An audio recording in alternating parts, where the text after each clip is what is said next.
अब हम लेंगे टाइप 1 का मेरे भाई पहला क्वेश्चन। टाइप 1 जो है हमारा वेस्ट है संख्याओं के वर्गीकरण पे, कि कैसे कैसे हम संख्याओं को बांट सकते हैं, जैसा कि अभी आप लोगों ने देखा भी है। लेते हैं हम दोस्तों पहला क्वेश्चन। 40 और 50 के बीच कितनी अभाज्य संख्या है? अभी हमने अभाज्य संख्या के बारे में पढ़ा है। 40 और 50 के बीच अगर मेरे भाई बात करें अभाज्य संख्याओं की, तो कौन कौन सी अभाज्य संख्याएं हैं 40 और 50 के बीच में? 41 हो सकती है, 43 हो सकती है दोस्तों, और कौन कौन सी हो सकती है? 47 हो सकती है। ठीक है मेरे भाई, 47 के बाद दोस्तों यही मुझे लग रहा है कि यही तीन संख्याएं हैं जो 40 और 50 के बीच में है, जो कि अभाज्य हैं। कौन कौन सी? 41, 43 और 47। 42 नहीं है, नहीं 44 है, नहीं 45 है, नहीं 46 है, नहीं 47 तो हमने लिख दिया, नहीं दोस्तों 48 है, और नहीं 49 है। तो 40 और 50 के बीच में मेरे भाई 1, 2 और 3 प्राइम नंबर्स हमारे होते हैं। चलते हैं दोस्तों, बेहद इजी क्वेश्चन था, बस इसमें यही आपको जब भी ये एग्जाम में क्वेश्चन है आपको सारे नंबर्स लिख लेने हैं कि कौन कौन से 40 और 50 के बीच में आ सकते हैं। फिर से अगर मैं याद दिला दूं आप लोगों को, फिर से दोस्तों अगर मैं आप लोगों को याद दिला दूं, तो 0 से लेकर के 50 तक के बीच में, 0 से लेकर के मेरे भाई 50 तक के बीच में 15 प्राइम नंबर्स होते हैं। कितने? 15 प्राइम नंबर्स। और 50 से लेकर के दोस्तों, 50 से लेकर के 100 के बीच में टोटल 10 प्राइम नंबर्स होते हैं।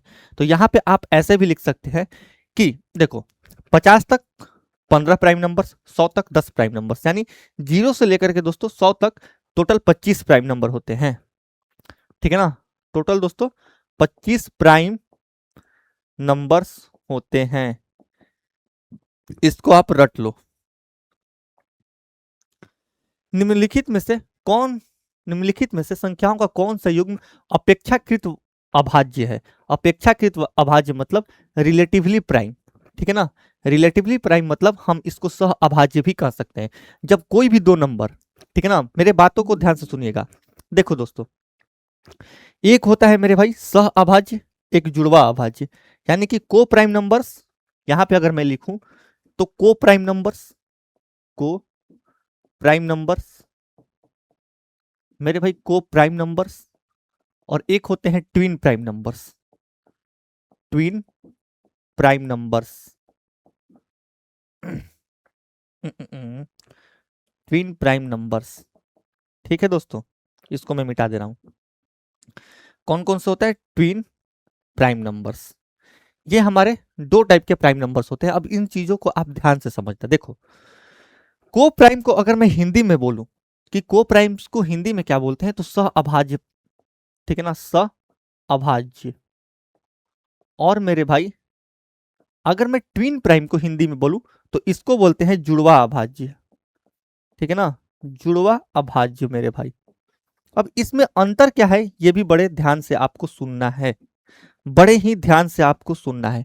पहले हम समझते हैं सह अभाज्य के बारे में। ठीक है दोस्तों, कि सह अभाज्य नंबर किनको बोलते हैं। देखो, कोई भी दोस्तों दो नंबर, ठीक है ना, कोई भी दुनिया के दो नंबर्स जिनका कॉमन फैक्टर सिर्फ एक हो, कॉमन फैक्टर सिर्फ यानी कि सार्वगुणनखंड दोस्तों एक हो, उनको हम बोलते हैं क्या? सह अभाज्य नंबर, सह अभाज्य संख्याएं। इसमें आपका ये जरूरी नहीं है कि वो दोनों संख्याएं अभाज्य हो। ठीक है ना? जैसे अगर मैं बात करूं दोस्तों, अगर मैं मेरे भाई जैसे बात करूं सह अभाज्य नंबर का, यानी कि को प्राइम नंबर्स का, तो मैं यहां पे लिख सकता हूं 10 और 11। ये क्या है? ये को प्राइम नंबर्स हैं।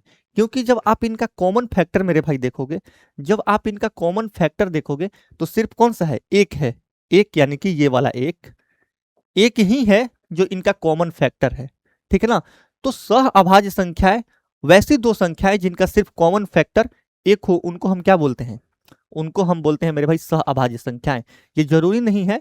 अब यहाँ पे अगर अभाज्य लिखा है तो इस चीज से बिल्कुल कंफ्यूज नहीं होना है कि दोनों संख्याएं अभाज्य ही होनी चाहिए। नहीं, दोनों संख्याएं चाहे कुछ भी हो, बस उनके बीच में, ठीक है ना, बस उनके मेरे भाई बीच में जो कॉमन फैक्टर होना चाहिए वो एक होना चाहिए।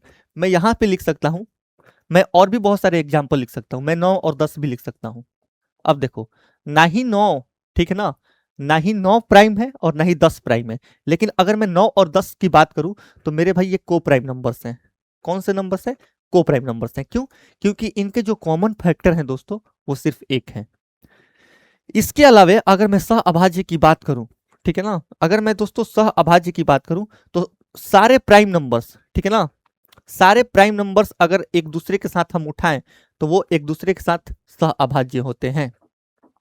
जैसे कोई भी आप प्राइम नंबर्स को उठा लो, कोई भी प्राइम नंबर्स, कोई भी दो प्राइम नंबर्स को उठा लो, जैसे मैंने उठा लिया 3 और एक 5, तो ये 3 5 क्या है मेरे भाई? 3 5 क्या है? 3 5 एक दूसरे के साथ को प्राइम नंबर्स ही है, क्योंकि इनका भी कॉमन फैक्टर सिर्फ एक ही है। कोई भी आप दुनिया का दो प्राइम नंबर उठाओगे तो वो को प्राइम नंबर्स होते हैं। इसके अलावा अगर मैं बात करूं जुड़वा अभाज्य संख्याएं यानी कि ट्विन प्राइम नंबर्स की, तो दोस्तों ट्विन प्राइम नंबर्स में ये जरूरी हो जाता है कि दोनों प्राइम नंबर्स हो और एक के गैप पे आए। जैसे अगर मैं बात करूं दोस्तों 5 और 7, अगर मैं बात करूं 5 और 7 तो ये क्या है? ये दोनों नंबर्स ट्विन प्राइम नंबर्स हैं। क्या है दोस्तों? ट्विन प्राइम नंबर्स हैं। 11 और 13, 11 और 13 क्या है दोस्तों? ये भी ट्विन प्राइम नंबर्स हैं, ठीक है ना। तो ट्विन प्राइम नंबर्स में जब हम दो नंबर्स की बात करेंगे तो वो दोनों नंबर्स प्राइम होने चाहिए। लेकिन मेरे भाई को प्राइम नंबर्स में, लेकिन दोस्तों को प्राइम नंबर्स में ये जो दोनों नंबर होने चाहिए, ये मतलब नहीं है कि वो प्राइम हो, अभाज्य हो या ना हो। बस इस चीज से मतलब है कि उन दोनों संख्याओं का सिर्फ एक कॉमन फैक्टर हो, ठीक है ना। तो यहां से हम ऐसे सीख सकते हैं। अब देखो यहां पे हमसे पूछ रहा है कि निम्नलिखित संख्याओं में से कौन सा युग्म अपेक्षाकृत अभाज्य। अब सह अभाज्य को आप ये भी बोल सकते हैं रिलेटिवली प्राइम, ठीक है। अगर हम यहां से देखें मेरे भाई तो 24 और 38 को अगर हम उठाते हैं तो क्या सिर्फ इनका एक ही कॉमन फैक्टर है? नहीं, हम ऐसा नहीं बोल सकते हैं कि 24 और 38 का सिर्फ एक ही कॉमन फैक्टर है, क्योंकि 24 और 38 मेरे भाई एक के अलावा दो से भी डिविजिबल हैं। यानी कि दो भी 24 को पूरी तरीके से काट देगा और 38 को पूरी तरीके से काट देगा। तो यहां से आप ये भी सीख सकते हैं कि कभी भी दो इवन नंबर्स अभाज्य संख्याएं नहीं हो सकती हैं। अब देखो 24 और 92 मेरे भाई, 24 और 92 को भी, ये भी दोनों इवन नंबर्स हैं, तो ये भी को प्राइम नंबर्स नहीं होंगे, यानी कि इसका अभाज्य संख्याएं नहीं होंगी। क्यों? क्योंकि इनको एक तो काटेगा ही, साथ में दो भी काट देगा, ठीक है ना मेरे भाई, साथ में 4 भी मुझे लगता है कि काट देगा। तो इनके कॉमन फैक्टर्स जो हैं वो बहुत सारे हैं। तो ये भी कट गया, ये भी कट गया। अगर मैं बात करूं, ठीक है, अगर मैं बात करूं 24 और 68 की दोस्तों, तो ये भी दोनों क्या है? इवन नंबर, और दो इवन नंबर कभी को प्राइम नंबर्स हो ही नहीं सकते। दो सम संख्याएं कभी सह अभाज्य संख्याएं नहीं हो सकती हैं। कैसे? अगर मैं इनको देखूं तो इनका एक फैक्टर एक, इसके अलावा दो, इसके अलावा मेरे भाई 4, ये भी 3 फैक्टर हैं जो कि कॉमन है। 1 2 4, 24 को भी काट देंगे, 68 को भी काट देंगे, यानी कि ऑप्शन डी भी कट गया, बचा सिर्फ ऑप्शन सी, और यही आपका आंसर हो जाएगा। यही दोस्तों आपका आंसर हो जाएगा। अगर आप चाहते हैं चेक करना तो आप चेक भी कर सकते हो। देखो 39 और 68 को, ठीक है ना, 39 और 68 मेरे भाई अगर हम देखें तो 39 और 68 में सिर्फ एक ही कॉमन फैक्टर है, वो है सिर्फ एक। इसके अलावा 39 और 68 कोई ऐसा नंबर नहीं है जिस नंबर से 39 भी कट जाए और 68 भी कट जाए। तो ऑप्शन सी हमारा डायरेक्ट आंसर होगा। और मैं ये उम्मीद करता हूं कि अब आप लोगों को सह अभाज्य संख्याएं और जुड़वा अभाज्य संख्याओं के बीच में अंतर बहुत अच्छे से पता चल गया होगा। ठीक है दोस्तों, अब हमारे सामने ये क्वेश्चन है। क्वेश्चन हमसे बोल रहा है कि किस प्रकार की संख्याएं सह अभाज्य नहीं है, यानी कि कौन सी संख्याएं जो होती हैं वो सह अभाज्य नहीं होती हैं, ठीक है ना। अगर हम यहाँ पे देखें पहला ऑप्शन, तो हमसे बोल रहा है कि कोई भी दो अभाज्य संख्या है। अरे मेरे भाई, अभी हमने पढ़ा कि दुनिया का कोई भी दो अभाज्य संख्याएं आप उठा लो तो उनका कॉमन फैक्टर सिर्फ एक आएगा। और जैसे ही मेरे भाई कॉमन फैक्टर एक आया, यानी कि सार्वत्रिक गुणनखंड एक आया मेरे दोस्तों, तो वो सहअभाज्य होंगी। इसका मतलब कि कोई भी दो अभाज्य संख्याएं क्या होंगी? को प्राइम होगी, यानी कि ये स्टेटमेंट सही है, यानी कि ये को प्राइम नंबर्स होंगे। आगे अगर हम देखें तो कोई भी दो लगातार संख्याएं, ठीक है ना, कोई भी दो लगातार संख्याएं, अगर मैं बात करूं कोई भी दुनिया का कोई भी आप दो लगातार संख्याएं उठा लो, 9 और 10 में जैसे उठा लूं, 9 और 10, तो ये मेरे भाई क्या है? इनका कॉमन फैक्टर अगर हम देखें तो सिर्फ एक है। इसके अलावा आप कोई भी उठा लो नंबर, कोई भी 500 और मेरे भाई 501, इनका भी कॉमन फैक्टर क्या है? सिर्फ एक है, क्योंकि इस सिर्फ एक ही से कट सकते हैं। दुनिया में कोई भी दो लगातार अगर आप संख्याओं को उठाओगे तो वो को प्राइम नंबर्स ही होंगी। क्या होंगी? को प्राइम नंबर्स ही होंगी। इसका मतलब कि ऑप्शन सी भी हम बोल सकते हैं कि ये दोनों लगातार जो संख्याएं होंगी वो को प्राइम होगी। कोई भी दो लगातार विषम संख्याएं मेरे भाई, कोई भी दो लगातार विषम संख्याएं अगर आप उठाइएगा, ठीक है ना, दुनिया के किसी भी दो लगातार विषम संख्याओं को उठाइएगा दोस्तों तो वो को प्राइम ही होंगी। जैसे कोई भी आप उठा लो, जैसे मैं यहाँ पे उठा लूँ 3 और 5, ठीक है ना, तो 3 और 5 का मेरे भाई अगर मैं कॉमन फैक्टर दिखाऊं तो सिर्फ एक है। कोई भी आप उठा लो, जैसे मैं उठा लूँ 9 और 11, तो 9 और 11 का अगर मैं कॉमन फैक्टर देखूं तो ये भी सिर्फ एक है। यानी कि दुनिया में जितने भी दो लगातार विषम संख्याएं हैं दोस्तों वो को प्राइम नंबर्स हैं। यानी कि ये भी सही है, बचा सिर्फ ऑप्शन डी और यही हमारा आंसर हो जाएगा। यानी कि तीन हमारा ऑप्शन लगातार, जो टॉप के तीन हमारे ऑप्शन है वो सही है और ऑप्शन डी गलत है। यानी कि आपको एग्जाम में ऑप्शन डी लगा करके आना है। कोई भी दो लगातार सम संख्या है, अभी हमने पढ़ा कि दुनिया का कभी भी जब हम दो सम संख्याओं को उठाएंगे चाहे वो लगातार हो या ना हो, वो सह अभाज्य कभी नहीं हो सकती है। क्या नहीं हो सकती है? सह अभाज्य कभी नहीं हो सकती है। जैसे आप उठा लो 10 और 12, तो हम विषम संख्याओं, मेरे भाई अगर हम विषम संख्याओं को उठा रहे हैं तो विषम संख्या तो हम बोलते ही उन्हीं को है जो दो से ऑलरेडी डिविजिबल हो। तो इसका मतलब कि जब हम दो विषम संख्या उठा रहे हैं तो ये एक से तो डिविजिबल होगी ही, साथ में ये दो से भी डिविजिबल होंगी। और जैसे ही एक से ज्यादा मेरे भाई दो हमारे पास कॉमन फैक्टर आ गया, इसका मतलब कि वो संख्याएं क्या है? सह अभाज्य नहीं है। ठीक है ना? तो सिर्फ हमारा ऑप्शन डी इस क्वेश्चन का आंसर होगा। दिए गए युग्मों में से कौन सा एक सह अभाज्य संख्या युग्म बनाता है? सह अभाज्य संख्या युग्म। अब इस क्वेश्चन का दोस्तों 4 नंबर क्वेश्चन का आंसर आप देना हमारे कमेंट बॉक्स में। ये मैं दे रहा हूं आपको होमवर्क। अब आपको ये खुद से डिसाइड करना है कि कौन से ऐसे नंबर्स हैं जिनका कॉमन फैक्टर सिर्फ एक हो। क्या 21 और 42 है? क्या 36 और 15 है? या फिर 9 और 63 है? या फिर 11 और 21 है? ठीक है, इसका पूरे लॉजिक के साथ, आखिर अगर आप कोई ऑप्शन यहाँ पे बताते भी हैं तो वो ऑप्शन क्यों आंसर हो रहा है ये भी हमारे कमेंट बॉक्स में आप मेंशन करना और हम उसका रिप्लाई भी करेंगे दोस्तों। चलते हैं नेक्स्ट क्वेश्चन पे मेरे भाई। अब देखो 30 और 50 के बीच, 30 और 50 के बीच मेरे भाई सभी संख्याओं का योग क्या होगा? ठीक है ना, सभी अभाज्य संख्याओं का योग क्या होगा? किसके बीच में? 30 और 50 के बीच में सभी अभाज्य संख्याओं का योग। तो 30 और 50 के बीच में कौन कौन से अभाज्य संख्या है? 31 है, 32 नहीं है, 33 नहीं है, 34 नहीं है, 35 नहीं है, 36 नहीं है, 37 है। ठीक है ना? और अभी हमने 40 और 50 के बीच में देखा था कौन कौन सा? 41 हम देखे थे, 43 देखे थे मेरे दोस्तों, और 47 देखे थे। इन सब का हमसे क्या पूछ रहा है? योग पूछ रहा है।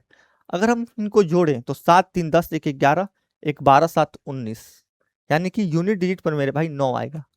ऑप्शन ए आपको टिक कर देना है और आगे बढ़ जाना है। एग्जाम में आपको इतना ही करना है, ठीक है ना, एग्जाम में आपको ज्यादा टाइम नहीं लेना है किसी भी क्वेश्चन में। अगर मैं जोड़ूं तो आया ये कितना? 19 का 9 हासिल 1, 4 1 5 5 4 9 9 4 13, 13 3 16 और 16 3 19 फिर से, यानी कि आपका सही आंसर होगा 199। 30 से और 50 के बीच में सभी अभाज्य संख्याओं का दोस्तों योग पूछ रहा था, तो हम ऐसे अभाज्य संख्याओं का योग निकालेंगे मेरे भाई। ये हमारी जीडी की कॉम्बो बुक्स है, ये बुक्स आप ले सकते हैं। अगर आप देखो, अगर आपको किसी एक बुक की नीड है तो आप वो एक बुक भी ले सकते हैं। आप जाइए फ्लिपकार्ट पे, आप एग्जाम का नाम, जैसे एसएससी जीडी के बुक को लेना है तो आप एसएससी जीडी जिस भी सब्जेक्ट का नाम लिखना है दोस्तों, जैसे एसएससी जीडी के आप गणित का बुक लेना चाहते हैं जिसका मैं सोल्यूशन करा रहा हूँ, तो आपको जाना है फ्लिपकार्ट या अमेजन पे, एसएससी जीडी बुक, ठीक है, सब्जेक्ट का नाम, यानी कि जैसे मैथ्स लेना चाहते हो तो मैथ्स का नाम, और उसके आगे मेरे भाई लगा देना है आदित्य रंजन सर। ठीक, उसके बाद ये सीधे आपके सामने ये बुक पूरे रेटिंग वेटिंग के साथ आपके सामने प्रकट हो जाएगी। वहां से आप रेटिंग भी देख सकते हो कि इसकी रेटिंग कितनी है। तो ऐसे आप हमारी बुक ले सकते हैं। अगर आप चाहते हैं कि कॉम्बो लें तो एक साथ आप 1 2 3 4, ये जीडी की हमारी पब्लिकेशन से 4 बुक्स आती हैं, चारों आप एक साथ ले सकते हैं। आप अगर हिंदी, सामान्य ज्ञान, रीजनिंग और गणित की बुक, चारों अगर आप एक साथ चाहें तो ले सकते हैं दोस्तों। और एक चीज, जैसा कि आप लोग जानते हैं कि गणित का जो वीडियो सोल्यूशन है गणित वाले बुक का, वो मैं करा रहा हूँ। रीजनिंग का मेरे भाई हमारे जॉनी सर करा रहे हैं, ठीक है। इसके अगर बाद मैं बात करूं सामान्य ज्ञान की, तो आंसू सर करा रहे हैं। अभी हमारा सामान्य हिंदी जो है उसकी सामान्य हिंदी को पढ़ाने के लिए हमारे पास कोई फैकल्टी है नहीं, तो इसकी वीडियो सोल्यूशन नहीं आ रही है। बाकी ये हमारे 3 बुक का वीडियो सोल्यूशन आ रहा है प्रॉपर, आप देख सकते हैं हमसे, और यहाँ से बहुत कुछ आपको नया सीखने को मिलेगा। आपको कुछ नहीं करना है, आपको एयर पब्लिकेशन के टेल यूट्यूब चैनल पे जाना है, प्लेलिस्ट में जाना है। प्लेलिस्ट में आपको वहां से हर एक चीज बहुत ही आसानी से दिख जाएगी। जैसे कि मेरा प्लेलिस्ट बना हुआ है, रीजनिंग के जो जॉनी सर पढ़ा रहे हैं उनके भी क्लासेस का एक साथ प्लेलिस्ट बना हुआ है। प्लेलिस्ट में जाइएगा, आपको एक साथ सारे क्लासेस मिल जाएंगे। 1 से 19 तक मेरे भाई कितनी भाज्य संख्याएं हैं? भाज्य संख्या यानी कि कंपोजिट नंबर। तो देखो, कभी भी 1 से 19 तक मेरे दोस्तों अगर हमसे भाज्य संख्याएं पूछ रहा है, ठीक है ना, तो हम क्या करेंगे मेरे भाई कि 1 से 19 तक यानी कि टोटल नंबर्स हमारे पास कितने हैं? 1 से 19 तक अगर हम देखें तो टोटल नंबर मेरे भाई 19 है, ठीक है ना। अगर हम इसमें से अभाज्य संख्याएं घटा दें, अगर हम 1 से 19 तक के सारे नंबर्स में से 1 से 19 तक के बीच में आने वाले सारे अभाज्य संख्याएं घटा दें, तो हमारे पास जो नंबर होगा वो सारे भाज्य संख्याओं का होगा। तो कौन कौन से नंबर हैं जो 1 से 19 तक के बीच में हो और वो अभाज्य हो? कौन कौन से दोस्तों? देखो, एक जो है ना, ये ना ही प्राइम है और ना ही कंपोजिट है, यानी कि ना ही अभाज्य है और ना ही भाज्य है, ठीक है। अब देखो कौन कौन से नंबर है दोस्तों भाज्य, सॉरी अभाज्य। 2 हमारा क्या है मेरे भाई? 2 क्या है? अभाज्य है। 3 क्या है? अभाज्य है। 5 क्या है? अभाज्य है। 7, 8, 9 नहीं, 11, 13, 13 के अलावा मेरे भाई 14 नहीं है, 15 नहीं है, 16 नहीं है, 17 है, 18 और 19 है। यानी कि टोटल अगर 19 नंबर्स हैं हमारे पास, तो उनमें से 1 2 3 4 5 6 7 8, आपको 8 यहां से घटा देना है। 19 में से 8 गया मेरे भाई 11, और ऐसे अगर आप 11 निकाल करके दोस्तों टिक कर दीजिएगा, ठीक है ना, ऐसे आप 11 निकाल करके टिक कर दीजिएगा, तो एग्जामिनर भी आप पे टिक कर देगा। टिक इन द सेंस कि आपका नंबर काट लेगा। क्यों? क्योंकि 1 से 19 तक में मेरे भाई 1 भी आ रहा है, 1 भी आ रहा है, और 1 तो हम जानते हैं कि 1 जो है नहीं वो अभाज्य है और नहीं भाज्य है। तो ये जो 11 नंबर्स मेरे भाई आ रहे हैं, इसमें से आपको 1 और भी घटाना पड़ेगा, यानी कि टोटल 10 नंबर जो होंगे वो क्या होंगे? भाज्य होंगे। टोटल 10 नंबर मेरे भाई भाज्य होंगे। अब यहां से हमारे बेस्ड ऑन यूनिट डिजिट यानी कि इकाई के अंक पर आधारित क्वेश्चन स्टार्ट होंगे, ठीक है ना। बहुत ऐसे लंबे लंबे क्वेश्चंस होते हैं जिनके सॉल्यूशन आप सिर्फ यूनिट डिजिट से अगर जाएं, या फिर यूनिट डिजिट का कॉन्सेप्ट समझ जाएं, इकाई अंक का मेरे भाई कॉन्सेप्ट समझ जाएं, तो बहुत बड़े बड़े क्वेश्चन का आंसर आप बहुत जल्दी दे सकते हैं, ठीक है। बहुत सारे यहाँ पे हम लोग देखते हैं कि जो कैलकुलेटिव क्वेश्चन भी होते हैं, उस क्वेश्चन में भी हमारा जो यूनिट डिजिट होता है वो कहीं ना कहीं हमारे टाइम को सेव कर लेता है। देखो, यूनिट डिजिट का कॉन्सेप्ट क्या कहता है कि मान लो मैं 2 नंबर को मल्टीप्लाई करूं। जैसे मान लो मैं 2 नंबर ले रहा हूं। कौन कौन से नंबर ले लूं मेरे भाई? मान लो कि 11 और 13 को मल्टीप्लाई कर रहा हूं। तो जब 11 और 13 को दोस्तों मल्टीप्लाई करूंगा, जब मैं 11 और 13 को मल्टीप्लाई करूंगा, तो ये कितना आएगा? 143 आएगा मेरे भाई। ये आएगा 143 11 और 13 को मल्टीप्लाई करने के बाद। तो 143 का अगर हम यूनिट डिजिट देखें तो कौन सा है? 3, ठीक है ना। ये 3 जो है दोस्तों 143 का क्या है? यूनिट डिजिट है, ठीक है। लेकिन अगर हम सिर्फ एग्जाम में ये पूछ दे कि अगर हम 11 और 13 को मल्टीप्लाई करेंगे तो इकाई के स्थान पर कौन सा अंक आएगा, तो ये जरूरी नहीं है कि आप पूरा 11 को 13 में मल्टीप्लाई करो। अगर हमसे सिर्फ इकाई अंक की बात करेगा दोस्तों, तो हम 13 का भी इकाई अंक उठा लेंगे 3, और 11 का भी इकाई अंक उठा लेंगे मेरे भाई 1, यानी कि 1 गुने 3। अगर हम देखेंगे तो यूनिट डिजिट पे क्या आएगा? 3। तो ऐसे भी हम बता सकते हैं। अगर हमसे सिर्फ यूनिट डिजिट पूछे मेरे भाई, तो जरूरी नहीं है कि 11 को पूरा 13 में हम मल्टीप्लाई करें, नहीं नहीं नहीं, रिजल्ट में यूनिट डिजिट, रिजल्ट वाले नंबर का यूनिट डिजिट यानी कि परिणामी संख्या का जो इकाई स्थान वाला जो अंक होगा मेरे भाई, वही होगा जो इनके यूनिट डिजिट के आपस में मल्टीप्लाई करने के बाद हमारा संख्या आएगा। जैसे अगर मैं बोल दूं, अगर मैं जैसे बोल दूं कि मान लो 65 मेरे भाई, 65 गुने 73। अब यहाँ पे कोई आपसे पूछ दे कि जब आप इनको मल्टीप्लाई करोगे तो जो भी नंबर आएगा उसके यूनिट डिजिट पे क्या आएगा, तो आपको कुछ नहीं करना है मेरे भाई। आप यहीं से देख लो, 5 तियां 15, क्या होगा 5 तियां 15, तो यूनिट डिजिट पे दोस्त 5 आएगा। 5 तियां दोस्तों 15, 5 गुने 3 अगर आप करोगे तो 5 तियां 15 आएगा, यानी कि यूनिट डिजिट पे क्या आ रहा है, यूनिट डिजिट पे 5 आ रहा है। तो जब आप 65 को 73 में पूरी तरीके से भी मल्टीप्लाई करोगे ना, तो इकाई के स्थान पर 5 ही आएगा। तो जब भी यूनिट डिजिट पूछे, पूरा संख्या आप भूल जाओ, बस ये देखो, बस मेरे भाई ये देखो कि यूनिट डिजिट पे, यूनिट डिजिट के अंक को मल्टीप्लाई करने के बाद क्या आ रहा है। और यही चीज सेम भाग में भी अप्लाई होता है, गुणा में भी अप्लाई होता है, और घटाव में भी अप्लाई होता है। जैसे कल को अगर आपसे कोई पूछ दे कि 13 + 35 क्या होगा, ठीक है ना, 13 और प्लस 35 को जब हम ऐड करेंगे तो यूनिट डिजिट पे क्या आएगा, तो कोई दिक्कत नहीं है। आप दोनों संख्याओं को पूरा पूरा ऐड करने से अच्छा है कि सिर्फ यूनिट डिजिट वाले नंबर्स को जोड़ दो।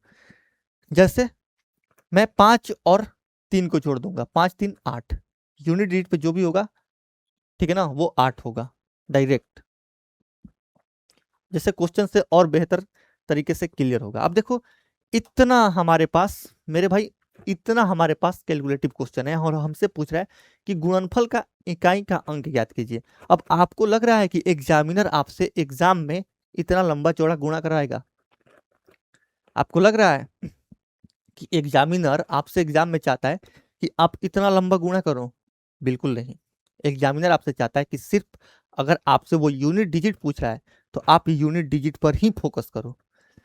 जैसे मैं अगर इनमें से गुणा करूंगा और हमसे पूछ रहा है कि इकाई वाला अंक क्या होगा, तो मैं सिर्फ इकाई वाला अंक पे फोकस करूंगा। यानी कि 127 के अगर मैं यूनिट डिजिट देखूं तो 7 है, 7 गुने 137 का भी 7, 413 का 3, 291 का मेरे भाई 1, 342 का यूनिट डिजिट 2, 533 का 3, 342 का 2। अब मैं मल्टीप्लाई करूंगा और देखूंगा कि यूनिट डिजिट क्या आ रहा है। देखो 7 गुने 7 मेरे भाई 49, ठीक है ना, 7 को मैंने 7 से मल्टीप्लाई की तो 49 आया। लेकिन हम जानते हैं दोस्तों कि यूनिट डिजिट यानी कि सिर्फ हमारे इकाई का अंक महत्व रखता है।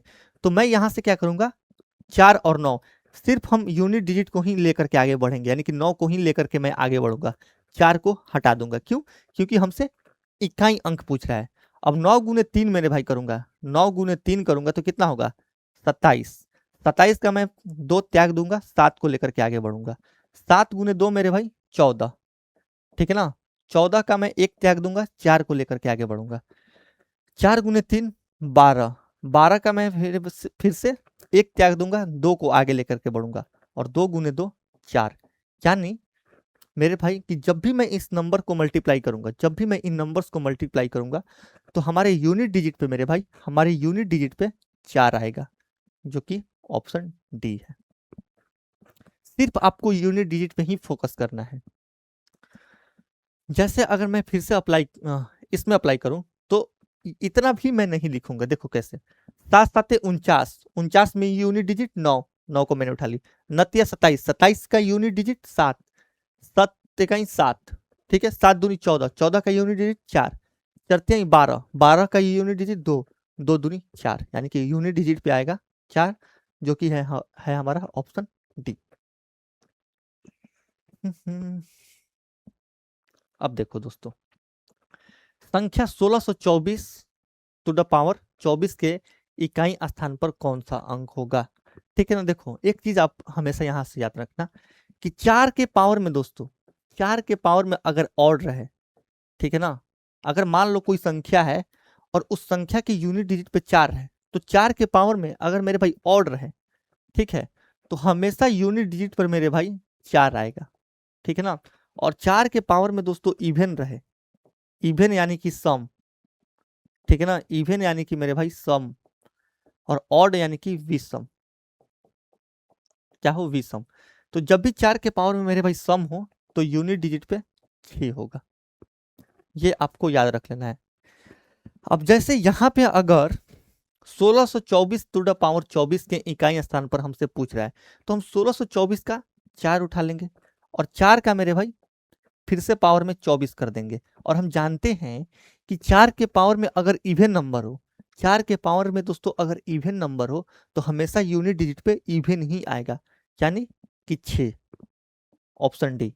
देखो यहां से हम क्या सीखे हैं कि 4 के पावर में अगर सम संख्या हो दोस्तों, तो जो भी हमारा नंबर आएगा उसके यूनिट डिजिट पे 6 आएगा। तो यहां से अगर हम देखें तो 4 के पावर में क्या है, 24, 24 क्या है, इवन है यानी कि सम है। जैसे ही 4 के पावर सम हुआ तो ऑप्शन डी यानी कि यूनिट डिजिट पे 6 होगा। चलते हैं नेक्स्ट क्वेश्चन पे।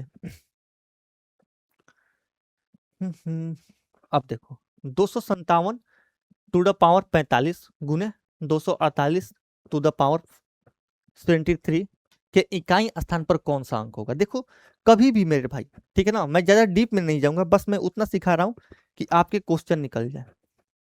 जैसे ये नंबर है मेरे पास, अगर मुझे इनके इकाई स्थान का अंक पता करना है तो मैं 257 के इकाई स्थान पे कौन सा अंक है, 7, तो 7 का पावर मेरे भाई मैं उठा लूंगा। 7 का पावर कितना है, 45। इसको किससे मल्टीप्लाई करना है दोस्तों, 8 का पावर 23 से, ठीक है ना। अब देखो कभी भी आप याद रखो, जब भी आपके पास यूनिट डिजिट पूछे तो देखो अब 7 के पावर में मेरे भाई 45 है, तो 7 को 45 बार मल्टीप्लाई करना तो अपने में आप में बहुत क्या है, टफ चीज है। तो आप पावर को मेरे दोस्तों 4 से हमेशा डिवाइड करना है आपको, ठीक है ना, किस चीज से, 4 से। जैसे अगर मैं 45 को 4 से डिवाइड कर दूं दोस्तों, ठीक है, तो 11 चौके 44, बचा कितना, 1। ये एक क्या है दोस्तों, ये रिमाइंडर है यानी कि शेषफल है। इसी एक को उठाकर दोस्तों यहाँ 45 की जगह पे रख देना है, यानी कि 7 टू द पावर 1 है, गुने। अब देखो 8 का पावर मेरे दोस्तों 73 है, तो 73 को भी आप क्या करो, 4 से डिवाइड कर लो। 4 से अगर आप डिवाइड करोगे तो 18 चौके 72, बचा कितना, 1, यानी कि 8 के पावर यहाँ पे 1 है, ठीक है ना। अब दोस्तों 7 के पावर में 1 और 8 के पावर में 1, यानी कि 7:8, 8 साटे मेरे भाई 56। हमसे पूछ रहा है यूनिट डिजिट, तो यूनिट डिजिट यहाँ क्या आया, 6 आया, यानी कि हमारा ऑप्शन बी सही उत्तर होगा। यानी कि दोस्तों हमारा ऑप्शन बी जो होगा वो सही उत्तर होगा। देखो अगर आप इस क्वेश्चन में, इस वाले क्वेश्चन में दोस्तों, ठीक है ना, इस वाले क्वेश्चन में भी 4 से डिवाइड करके लिखना चाहते हो तो इस क्वेश्चन को भी वैसे बना सकते हो। जैसे मैं यहाँ पे देखूं तो यूनिट डिजिट क्या है, 4 है, यूनिट डिजिट मेरे भाई 4 है। फिर से मैं 24 को 4 से डिवाइड करूंगा, ठीक है ना, 4 से मेरे भाई डिवाइड करूंगा तो 4 छिका 24, पूरी तरीके से कट गया। यानी कि जब भी पूरी तरीके से कट जाए आपको 4 ही रख देना है, यानी कि 4 के पावर 4, 4 के पावर हम 4 कर देंगे तो 4 चौके 16, 16 चौके 64 और 64 चौके 256, 256 के यूनिट डिजिट पे 6 आ रहा है। तो ऐसे भी आप इस क्वेश्चन को बना सकते हैं। लेकिन 4 का दोस्तों एक स्पेशल कंडीशन है कि 4 के पावर में कभी भी इवन रहेगा तो यूनिट डिजिट पे हमेशा 6 आएगा, और 4 के पावर में मेरे भाई कभी भी ऑड रहेगा तो यूनिट डिजिट पे हमेशा 4 आएगा। अब ये क्वेश्चन है, ठीक है दोस्तों। अब जैसे मैं इस क्वेश्चन को देखूं तो 263 के पावर मेरे 149 है, ठीक है ना, तो मैं 263 का यूनिट डिजिट 3 उठा लूंगा और इसके पावर में कितना है, 149, प्लस 263 के पावर में मेरे भाई 263 के पावर में 150 है, 263 के पावर में मेरे भाई 150 है, और फिर से 263 के पावर में, या फिर अगर मेरे से सिर्फ यूनिट डिजिट पूछ रहा है तो मैं यूनिट डिजिट को ही उठाऊंगा, यानी कि सब जगह यूनिट डिजिट पे 3 है, पावर यहाँ पे 150 है, और अगर हम आगे देखें तो पावर यहाँ पे मेरे भाई 151 है, ठीक है दोस्तों, यही है। देखो हम जानते हैं कि पावर को हम किससे डिवाइड करते हैं, 4 से। तो अगर 149 को दोस्तों मैं 4 से डिवाइड करूं, 149 को मेरे भाई 4 से डिवाइड करूं तो 148 पूरी तरीके से कट जाएगा, ठीक है ना। बचेगा सिर्फ यहाँ पे 1, यानी कि 3 टू द पावर 1, क्योंकि 4 की डिविजिबिलिटी की रूल ही हमसे ये बोलती है कि किसी भी नंबर को अगर आपको 4 से डिवाइड करना है तो आप लास्ट के 2 नंबर को 4 से डिवाइड करके देखो। तो लास्ट के 2 नंबर को अगर मैं देखूं तो 49 है, 49 को अगर मैं 4 से डिवाइड करूंगा तो 48 तो कट जाएगा, रिमाइंडर यानी कि शेषफल सिर्फ 1 बचेगा। अगर आप यहां से भी देखोगे तो 4 तिहाई 12, 2 और 9, 4 साथे मेरे भाई 28, कितना आया 1, और यही 1 इसके पावर में आ जाएगा। आगे अगर हम देखें तो देखो 148 तक तो 4 से कट जा रहा है, बचा सिर्फ 2 प्लस 148 तक पूरी तरीके से कट रहा है, तो यहाँ पे 148 और 3 51, यानी कि रिमाइंडर बचा यहाँ पे 3। जब आप इनको ऐड करोगे तो 3 का पावर 1 यानी कि 3 ही होगा, 3 का पावर 2 यानी कि 9 होगा, और 3 का पावर 3 यानी कि 27 होगा। ऐड करोगे तो 9 3 12, और 12 और 27 कितना होगा, 27 10, 9 3 12, और मेरे भाई 12 और 27 देखे तो 39 होगा। कितना होगा, 39। हमसे पूछ रहा है यूनिट डिजिट, तो कौन सा यूनिट डिजिट पे आया, 9, तो ऑप्शन बी आपका सही आंसर होगा। ठीक है, पावर को 4 से डिवाइड करना है। अब क्योंकि आप खुद से सोचो कि अगर आप 3 के पावर में 149 कर बैठा दो, और 3 को अगर जब आप 149 बार मेरे भाई मल्टीप्लाई करोगे तो आपके लिए कितना हेक्टिक होगा। तो आपको इसको छोटा बनाने के लिए 4 से डिवाइड कर दो, बचा सिर्फ 1। 4 से क्यों डिवाइड करते हैं वो भी मैं बता सकता हूँ, लेकिन मुझे नहीं लगता कि आप लोगों को उतना सीखने की जरूरत है। बस आप काम से काम रखो, ताकि अब एग्जाम में भी कम टाइम बचा है। ठीक है दोस्तों, अब हमारे सामने ये क्वेश्चन है। क्वेश्चन हमसे बोल रहा है कि 1540 में गुणनखंडों की संख्या क्या है। ठीक है ना, कि 1540 के गुणनखंड कितने हैं। तो देखो, जैसे ऐसे किसी भी क्वेश्चन में जिसमें हमसे गुणनखंडों की संख्या पूछे, यानी कि नंबर ऑफ फैक्टराइजेशन पूछे मेरे भाई, तो हम पहले इनके अभाज्य गुणनखंडों के रूप में इसे तोड़ लेते हैं। जैसे अगर मैं 1540 को देखूं दोस्तों, ठीक है, अगर मैं मेरे भाई 1540 को देखूं तो 1540 में मुझे दिखता है 154। 154 कितना होता है, 22 गुने 7 होता है मेरे भाई, 22 गुने 7, 22 गुने 7 होता है 154। लेकिन यहाँ पे जीरो है, तो 7 के अंत में मुझे एक जीरो और बैठाना पड़ेगा, यानी कि 22 गुने 70 होता है 154। अब देखो, अगर मैं इसको तोड़ू दोस्तों, अगर मेरे भाई मैं इसको तोड़ू तो 22 को क्या लिख सकता हूं, अगर मैं अभाज्य संख्याओं के रूप में इनको लिखना चाहूं तो 22 को मैं लिख सकता हूं 2 गुने 11, क्योंकि मैं जानता हूं कि 2 भी अभाज्य है और 11 भी अभाज्य है। और अगर 70 को लिखना चाहूं दोस्तों, तो 70 को मैं लिख सकता हूं 3 गुने 5, 7, 3 गुने 5 लिख सकता हूं। 70 में 3 कहां से आएगा जी। अगर मैं 70 को लिखना चाहूं तो 2 गुने 5 गुने 7 लिख सकता हूं। 7 5 35 दूनी 70। देखो, कोई भी विषम सम संख्या हो उसको हम अभाज्य गुणनखंड के रूप में लिख सकते हैं, यानी कि अभाज्य संख्याओं को मल्टीप्लाई करके हम लिख सकते हैं। जैसे मान लो कि सम संख्या है 8, तो अगर हम इसको चाहें अभाज्य संख्या के रूप में लिखना तो हम 2 के पावर 3 लिख सकते हैं। ठीक है,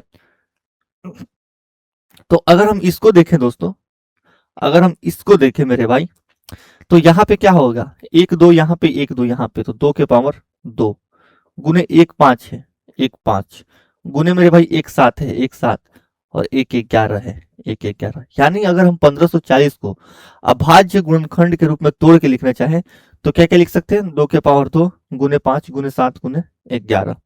तो अगर मैं बात करूं नंबर ऑफ फैक्टर्स की, ठीक है ना दोस्तों, number of factors, number of factors ये कितने होंगे, तो हम क्या करेंगे कि जितने यहाँ पे पावर है दोस्तों, उस सब पावर में एक एक बढ़ा करके आपस में मल्टीप्लाई कर देंगे। जैसे 2 के पावर में 2 है तो हम 2 की जगह 3 लेंगे, गुने 5 के पावर में 1 है तो 1 की जगह हम 1 बढ़ा करके 2 लेंगे। वैसे 7 के पावर में 1 है तो 1 बढ़ा करके हम मेरे भाई 2 लेंगे, और अगर 11 के पावर में 1 है तो 1 बढ़ा करके हम 2 लेंगे। देखो, अगर हम यहां से देखें तो 3 दूनी 6, 6 दूनी 12, 12 दूनी 24 इसका टोटल फैक्टर का नंबर होगा, जो कि है ऑप्शन बी। 24 मेरे भाई टोटल फैक्टर का नंबर होगा, जो कि है ऑप्शन बी।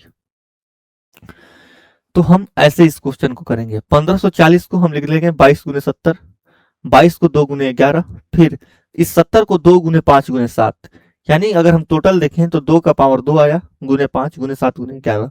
अब जिसका जितना पावर है सब पावर में एक एक बढ़ा करके आपस में मल्टीप्लाई कर देंगे, और मल्टीप्लीकेशन के बाद दोस्तों जो हमारा नंबर आएगा वही क्या होगा, अभाज्य गुणनखंडों की संख्या, सॉरी गुणनखंडों की संख्या यानी कि नंबर ऑफ फैक्टर। ऐसे करेंगे इस क्वेश्चन को।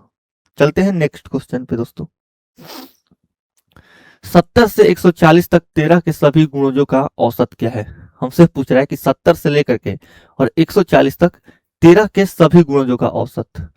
तो निकाल लेंगे। देखो 70 के बाद 13 का सबसे 70 के बाद 13 का गुणज कौन है, 70 से ठीक बाद 70 + 8 78, 78 हो गया, प्लस 13 7 91 मेरे भाई, 13 8 104, 117, ठीक ना, 144 तक लिखना है, 130 और 143, यानी कि 70 से लेकर के 144 तक 13 के अगर हम गुणज देखें, यानी कि 13 के मल्टीपल देखें मेरे भाई, तो कौन कौन से हैं, 78 91 104 117 130 और 143। हमसे इनका औसत पूछ रहा है। औसत क्या है, होता है जितने नंबर्स होते हैं, जितने टर्म्स होते हैं उन सबको जोड़ देते हैं और नंबर ऑफ टर्म्स से भाग देते हैं। हम औसत पढ़ चुके हैं। और अगर आप इस क्लास में मेरे भाई नए हैं तो आप हमारे प्लेलिस्ट में जाकर के, आपको कुछ नहीं करना है, आपको खोलना है एयर पब्लिकेशन का यूट्यूब चैनल, वहां से आपको प्लेलिस्ट में जाना है। प्लेलिस्ट में मेरी क्लासेस आपको दिख जाएगी, वहां पे मैंने एवरेज पढ़ा रखी है, तो आप एवरेज वहां से पढ़ सकते हैं। ठीक है, तो सम ऑफ टर्म्स यानी कि हम सबको जोड़ दिए और नंबर ऑफ टर्म्स से मेरे भाई इसको भाग दे देंगे। नंबर ऑफ टर्म्स कितने हैं, 1 2 3 4 5 6, तो 6 से हम क्या करेंगे, भाग दे देंगे। अगर हम इनको जोड़ें तो 8 1 9 4 13 7 20 3 23 के 3 हासिल 2, 14 2 16, 16 13 29, 29 11 40, 40 10, 40 10 50 9 59 और 60 66 बट्टे में मेरे भाई 6। सबसे बड़ी बात कि ये विषम नंबर आ गया, और विषम नंबर हम जानते हैं कि 6 से तो कटेगा ही नहीं। हम इसको काट करके एक बार देखते हैं कितना होगा। देखो 110 बार में अगर इसको हम काटें तो 660 गया, पॉइंट लगाए ऊपर से आया 3 0, 6 5 30, यानी कि 110.5 हमारा सही उत्तर होगा, ऑप्शन सी। ऐसे करेंगे हम इस क्वेश्चन को। कुछ नहीं करना है, बस 13 के मल्टीपल देखना है 70 से लेकर के 140 तक के बीच में, और उनको जोड़ करके 6 से भाग दे देना है। अब यहां से हमारा डिविजिबिलिटी स्टार्ट हो रहा है।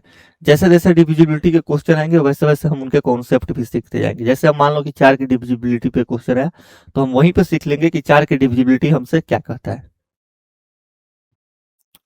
देखो 4 का आएंगे, निम्नलिखित में से कौन सी संख्या 4 से विभाज्य है। देखो 4 के डिविजिबिलिटी का नियम हमसे क्या कहता है मेरे भाई, किसी भी नंबर्स के, ठीक है ना, किन्हीं भी नंबर्स के अगर लास्ट टू डिजिट मेरे भाई 4 से विभाज्य है, ठीक है ना, लास्ट टू डिजिट 4 से विभाज्य है, इसका मतलब कि वो नंबर पूरी की पूरी 4 से विभाज्य होगी। अब जैसे यहां पे मैं देखूं कि 42, ठीक है ना, अब जैसे 2342 है, तो 2342 4 से विभाज्य है या नहीं हम कैसे पता लगाएंगे, हम लास्ट का 2 डिजिट उठाएंगे। कितना है दोस्तों, 42। तो क्या 42 4 से डिविजिबल है, क्या 42 में 4 से पूरी तरीके से भाग लग जाएगा, 10 चौके होता है 40, यहाँ पे शेषफल आ जा रहा है 2, यानी कि 42 में मेरे भाई 4 से पूरी तरीके से भाग नहीं लग रहा है। इसका मतलब कि जो नंबर है ये 4 से डिविजिबल नहीं है। हम उठाएंगे 1570। 1570 के अगर हम लास्ट 2 डिजिट देखें तो कौन सा है, 70। क्या 70 4 से पूरी तरीके से डिविजिबल है, 17 चौके 68 होता है, यानी कि 2 यहाँ पे भी शेष बच जाएगा, यानी कि ये नंबर भी दोस्तों 4 से डिविजिबल नहीं है। अब हमारे सामने है 1734। 1734 का फिर से हम उठाएंगे क्या, लास्ट 2 डिजिट। लास्ट 2 डिजिट अगर हम यहाँ से उठाएं तो 34, 8 चौके होता है 32, यहाँ भी 2 शेष बच रहा है, यानी कि 34 भी डिविजिबल नहीं है। तो जब लास्ट 2 डिजिट डिविजिबल नहीं है तो 1734 भी हमारा आंसर नहीं होगा। बचा सिर्फ हमारा ऑप्शन डी, और यही हमारा आंसर हो जाएगा। अगर आप चेक भी करना चाहते हैं कि 1748 डिविजिबल है या नहीं, तो इसका लास्ट 2 डिजिट उठाइए, यानी कि 48 उठाइए। 48 में अगर आप 4 से भाग दोगे दोस्तों ठीक है ना। तो ये 12 बार में मेरे भाई, ये 12 बार में कट जाएगा, यानी कि 12 जो कि 48 होता है हमारा, आपको पता भी होगा। तो ऑप्शन डी हमारा सही उत्तर होगा। तो यहां से हम यही सीखे कि कोई भी नंबर 4 से डिविजिबल है या नहीं है, ये इस चीज पे डिपेंड करता है कि उसके लास्ट 2 डिजिट 4 से डिविजिबल है या नहीं है। निम्नलिखित में से कौन सी संख्या 9 से विभाज्य नहीं है। अब 9 से विभाजिता का नियम हमसे ये कहता है कि कोई भी संख्या तभी 9 से विभाज्य होगी जब उसके अंकों का योग 9 से विभाज्य होगा। ठीक है ना। अब जैसे मैं लिख दूं यहाँ पे, ठीक है ना, ये संख्या है। अब अगर मुझे पता करना है कि ये संख्या मेरे भाई 9 से डिविजिबल है या नहीं है, तो मैं इसमें भाग नहीं दूंगा। मैं कैसे ये पता करूंगा कि ये जो संख्या है ये 9 से डिविजिबल है कि नहीं। हम इसके अंकों को जोड़ देंगे। ठीक है ना। जब हम इसके अंकों को जोड़ेंगे तो 6 5 11 7 18 और 9 27। 27 क्या है दोस्तों? 27 9 से डिविजिबल है। इसका मतलब कि ये जो नंबर होगी, ये जो टोटल नंबर होगी मेरे भाई, ये भी 9 से डिविजिबल होगी। ऐसे हम पता करेंगे। ठीक है दोस्तों, ऐसे हम पता करेंगे। अब देखो, ये सारे नंबर है, हमसे पूछ रहा है कि कौन सी संख्या 9 से डिविजिबल नहीं है। ठीक है ना। डिविजिबल है हमसे नहीं पूछ रहा है, कौन सी नहीं है। तो मान लो हम 1845 को देख रहे हैं, तो अगर हम इसको उठा रहे हैं तो 5 4 9 और 8 1 9, यहाँ भी 9 और यहाँ भी 9, 9 प्लस 9 मेरे भाई 18, यानी कि 18 9 से डिविजिबल है। इसका मतलब कि ये पूरा का पूरा नंबर 9 से डिविजिबल है। अगर हम इसको उठाए मेरे भाई, तो 7 3 10 और 8 18 और 9 27। 27 क्या है?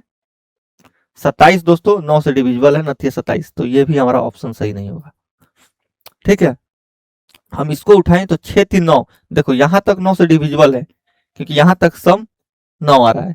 अगर हम इसको देखें तो 8 5 13, 13 9 से डिविजिबल नहीं है, तो ये भी कट जाएगा। बचा सिर्फ ऑप्शन डी। अगर इसको हम जोड़े तो 8 7 15, 5 20 और 7 27। ये 27 है और 27 9 से डिविजिबल है। इसका मतलब कि 7857 भी 9 से डिविजिबल है। अब देखो, निम्नलिखित में से कौन सी संख्या 11 से विभाज्य नहीं है। 11 से विभाजिता का नियम हमसे ये बोलता है कि दिए गए संख्या के अल्टरनेट अंकों का हम सम निकालेंगे। ठीक है ना। और उन सम का अगर अंतर या जीरो आए या फिर 11 का कोई एक मल्टीपल आ जाए मेरे भाई, तो वो संख्या 11 से डिविजिबल होगी, यानी कि 11 से विभाज्य होगी। जैसे मान लो मैं 2651 उठा रहा हूं, 2651 दोस्तों। ठीक है ना। 2651। तो अगर मुझे पता करना है कि ये संख्या 11 से डिविजिबल है या नहीं है, तो मैं इस चीज को पता करने के लिए क्या करूंगा कि इसके अल्टरनेट अंकों को जोड़ूंगा। जैसे एक को इसके अल्टरनेट 6 में जोड़ दी मैंने, तो कितना है? 6 प्लस 1 7। और फिर 2 को मेरे भाई 5 में जोड़ दिया, तो 2 और 5 7। और इनका मैं अंतर देखूंगा। अगर इनका अंतर दोस्तों 0 आ गया या फिर 11 का कोई एक मल्टीपल आ गया, तो ये संख्या जो है वो 11 से डिविजिबल हो जाएगी। अगर 7 माइनस 7 देखें मेरे भाई, तो 0 आया, और 0 आएगा इसका मतलब कि ये संख्या क्या है? 11 से डिविजिबल है। तो ऑप्शन बी हमारा सही उत्तर नहीं होगा, क्योंकि हमसे पूछ रहा है कौन सा 11 से विभाज्य नहीं है। ठीक है ना। अब मान लो हम 2563 उठा लिए दोस्तों, मेरे भाई 2563 उठाइए, 2563। तो ये संख्या 11 से डिविजिबल है या नहीं है, इसके हम अंकों का योग देख रहे हैं पहले। 5 3 8 और 6 2 8। मेरे भाई 8 माइनस 8 कितना आया? 0। 0 आ गया तो संख्या 11 से डिविजिबल है, तो ये भी हमारा उत्तर नहीं होगा। ठीक है ना। ऑप्शन सी उठा रहे हैं। ऑप्शन सी क्या है मेरे भाई? 27 और 28 है, 27 और 28 है। ठीक है दोस्तों। अब देखो 8 7 15 और 2 2 4, तो 15 माइनस अगर हम 4 करें तो ये आ रहा है 11। और 11 11 से डिविजिबल है, इसका मतलब कि ये संख्या भी 11 से डिविजिबल है। तो ये भी हमारा उत्तर नहीं होगा। बचा सिर्फ ऑप्शन ए, और यही हमारा सही उत्तर होगा। यानी कि जो ऑप्शन ए है वो 11 से डिविजिबल नहीं है। अगर आप चाहते हैं इसको चेक करना तो चेक भी कर सकते हैं। देखो 7 3 10 और 6 2 8, 10 माइनस 8 करोगे तो ये आएगा 2।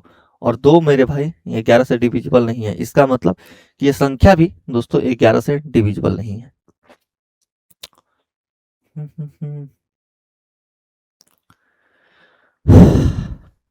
एम के किस मान के लिए 58524 9 से विभाज्य है। मतलब हमसे पूछ रहा है ना कि एम की जगह पे कौन सी ऐसे संख्या रखें कि उसको रखने के बाद वो पूरी की पूरी संख्या दोस्तों 9 से विभाज्य हो जाए। संख्या क्या है मेरे भाई? 58524, 58524 और एम। इसका हमें पता लगाना है कि ये 9 से डिविजिबल है या नहीं है। तो हम क्या करेंगे, हम मेरे भाई इसके अंकों के योग को देखेंगे, ठीक है ना। मान लो इसके अंकों के योग को देखें तो 8 5 13 और 13 5 18, यानी कि यहां तक मेरे भाई 8 5 13 5 18, 18 क्या है? 9 से डिविजिबल है। तो इसको हम ऐसे ही छोड़ देंगे। 4 + 2 6, इसको जोड़ने के बाद आ रहा है 6। अब एम की जगह पे ऐसा क्या रखें दोस्तों, एम की जगह पे ऐसा क्या रखें जिसको रखने के बाद 6 में अगर हम जोड़ दें तो वो जो संख्या है वो 9 से डिविजिबल हो जाए। जैसे अगर यहाँ पे आया 8 5 13 और 5 18, यहाँ तक तो ये जो संख्या है ये 9 से डिविजिबल है। अगर हम इसको जोड़ें तो 4 2 6। अब एम की जगह पे अगर हम 6 मान लो 2 रख रहे हैं तो 6 + 2 कितना होगा? 8। इसका मतलब कि अगर हम 2 रखेंगे दोस्तों तो ये जो संख्या होगी वो 9 से डिविजिबल नहीं होगी, तो ये कट जाएगा। मान लो हम 7 रख रहे हैं एम की जगह पे, तो 6 + 7 मेरे भाई कितना होता है? 13। 13 भी दोस्तों 9 से डिविजिबल नहीं होता है, तो ये भी कट जाएगा। 8 रखे तो 6 + 8 होता है मेरे भाई 14, और 14 भी 9 से डिविजिबल नहीं है, तो इसको भी हम काट देंगे। बचा ऑप्शन 3। अगर हम 6 + 3 रखें तो 6 3 होता है 9, और 9 में अगर हम 9 से भाग दें मेरे भाई तो ये कट जाएगा पूरी तरीके से। इसका मतलब कि अगर हम एम के जगह पे दोस्तों 3 रख दे रहे हैं ना तो 6 और 3 9 हमारा डायरेक्ट कट जाएगा, ऑप्शन सी। यानी कि एम की जगह पे हमें 3 लेना पड़ेगा।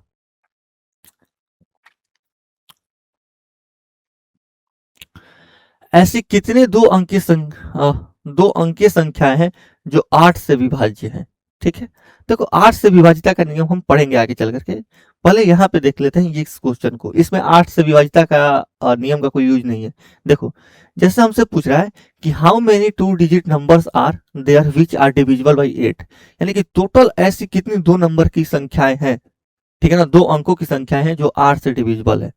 तो अगर मान लो कि 8 का मल्टीपल मेरे भाई, यानी कि 8 से विभाज्य 2 नंबर की सबसे छोटी संख्या कौन सी है? 16। 16 है दोस्तों 2 नंबर की सबसे छोटी संख्या जो 8 से विभाज्य है, 8 दूनी 16। और सबसे बड़ी संख्या जो कौन सी है जो 8 से विभाज्य है? 96। ठीक है ना। तो अगर हम देखेंगे कि कितनी संख्याएं हैं 2 नंबर की जो 8 से विभाज्य है, तो हम क्या करेंगे मेरे भाई? 96 - 16, ठीक है ना, बटे में 8। ठीक है दोस्तों,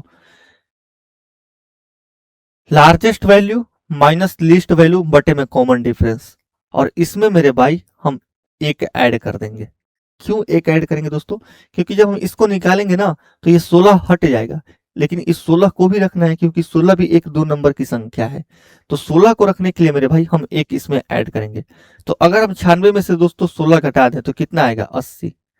80 बटे में 8 प्लस 1 कर देंगे तो 8 दहिया 80, 10 और प्लस 1, यानी कि हमारा आंसर होगा 11, ऑप्शन ए। 11 ऑप्शन ए हमारा सही उत्तर हो जाएगा। निम्नलिखित में से कौन सी संख्या 9 से विभाज्य है? अब ये 20 नंबर क्वेश्चन का आंसर आप देना हमारे कमेंट बॉक्स में। इसको मैं लिख रहा हूं होमवर्क। 2 अंकों वाली कितनी संख्याएं हैं दोस्तों जो 6 से विभाज्य है? देखो 2 अंकों वाली सबसे छोटी संख्या अगर हम देखें जो 6 से विभाज्य है वो कौन सी है दोस्तों? 12। ठीक है ना। और अगर हम देखें कि 2 अंकों की सबसे बड़ी संख्या कौन सी है जो 6 से विभाज्य है, तो वो है मेरे भाई 96। कितना है दोस्तों? 96। तो अगर हमें पता करना है कि टोटल कितनी संख्याएं हैं जो 6 से विभाज्य है, तो हम कैसे करेंगे? 96 - 12 बटे में 6। लेकिन हमें इस 12 को भी उठाना है तो हम क्या करेंगे? प्लस 1 इसमें जोड़ देंगे। 96 में से 12 गया मेरे भाई कितना होगा? 6 इधर घटा और 6 उधर घटेगा, यानी कि 84। 84 बटे में 12 प्लस 1, 12 7 होता है 84, 7 प्लस 1 अगर हम कर देंगे तो हमारा आंसर आएगा दो अंकों वाली कितनी संख्याएं 6 से विभाज्य है? तो 12 सतह 84, ठीक है ना। दो अंकों वाली कितनी संख्याएं 6 से विभाज्य है? तो ये आ क्यों नहीं रहा है जी? 96 में से अगर मेरे भाई 12 कर दें तो 6 में से 2 गया 4, 9 में से 1 गया 8, 84। अच्छा, इसको 6 से डिवाइड करना है ना, इसको मेरे भाई 6 से डिवाइड करना है ना। अगर इसको हम 6 से डिवाइड कर दे दोस्तों, तो 14 6 का होता है 84, ये 14 बार में इसको काटेगा। 14 प्लस 1 हमारा टोटल 15 नंबर होगा दो अंकों की, जो 6 से विभाज्य होगी। अब देखो, फिर से वही है कि यदि संख्या 3 4 5 6 4 ए 11 से विभाज्य है तो ए का मान क्या है? 3 4 3 4 5 6 4 ए, ठीक है ना। इसका हमें दोस्तों पता करना है कि ये 11 से विभाज्य है या नहीं है। तो फिर से हम अल्टरनेट अंकों का योग देखेंगे, यानी कि 3 + 5 8, 8 और 4 12, 3 + 5 8, 8 4 12। और अगर हम इधर देखें दोस्तों तो इधर कितना आएगा? 6 4 10, 10 प्लस ए। अगर हम एक जगह पे मेरे भाई, अगर हम एक जगह पे 2 रख ले, मान लो एक जगह पे अगर हम 2 रख ले, ठीक है ना, तो 10 2 12 इधर भी और 12 इधर भी, और 12 और 12 का अंतर कितना होगा? 0। इसका मतलब कि a बराबर 2 रखने पर इसका अंतर 0 आ जाएगा, और जैसे ही 0 आएगा ये पूरी की पूरी संख्या 11 से विभाज्य होगी। यानी कि हम बोल सकते हैं कि a बराबर 2। हम बोल सकते हैं मेरे भाई कि a बराबर कितना होगा? 2। ऐसे कर सकते हैं हम इस क्वेश्चन को। निम्नलिखित में से कौन सी संख्या 24 से विभाज्य नहीं है? देखो 24 से विभाजिता का नियम क्या बोलता है? 24 से विभाजिता के नियम से पहले मेरे भाई आपको 8 का विभाजिता का नियम सीखना पड़ेगा। देखो, क्योंकि 24 क्या होता है? 24 होता है दोस्तों 8 गुने 3, ठीक है ना, 8 गुने 3। यानी कि जो संख्याएं दोस्तों 8 से भी विभाज्य हो, जो संख्याएं 8 से भी विभाज्य हो और 3 से भी विभाज्य हो, वो संख्या 24 से भी विभाज्य होगी। अगर हम 8 की विभाजिता का नियम देखें दोस्तों, तो कोई भी नंबर, ठीक है ना, कोई भी नंबर दोस्तों अगर उसके लास्ट 3 डिजिट मेरे भाई अगर 8 से विभाज्य है तो वो संख्या पूरी की पूरी 8 से विभाज्य होगी, ठीक है ना। मैं यहाँ पे लिख दे रहा हूं, 8 से विभाजिता का नियम बोलता है हमसे, अगर लास्ट 3 डिजिट मेरे भाई 3 डिजिट 8 से विभाज्य है, 8 से विभाज्य है,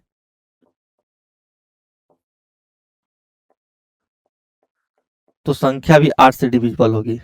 सो संख्या भी 8 से विभाजित होगी, तो संख्या 8 से विभाजित होगी।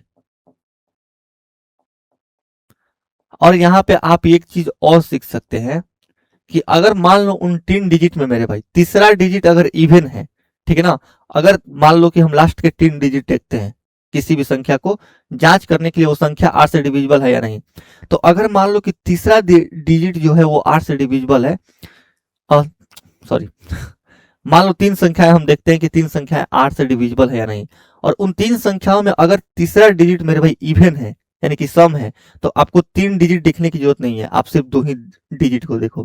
क्यों? किस केस में? जब तीसरा डिजिट 8 से डिविजिबल हो तब।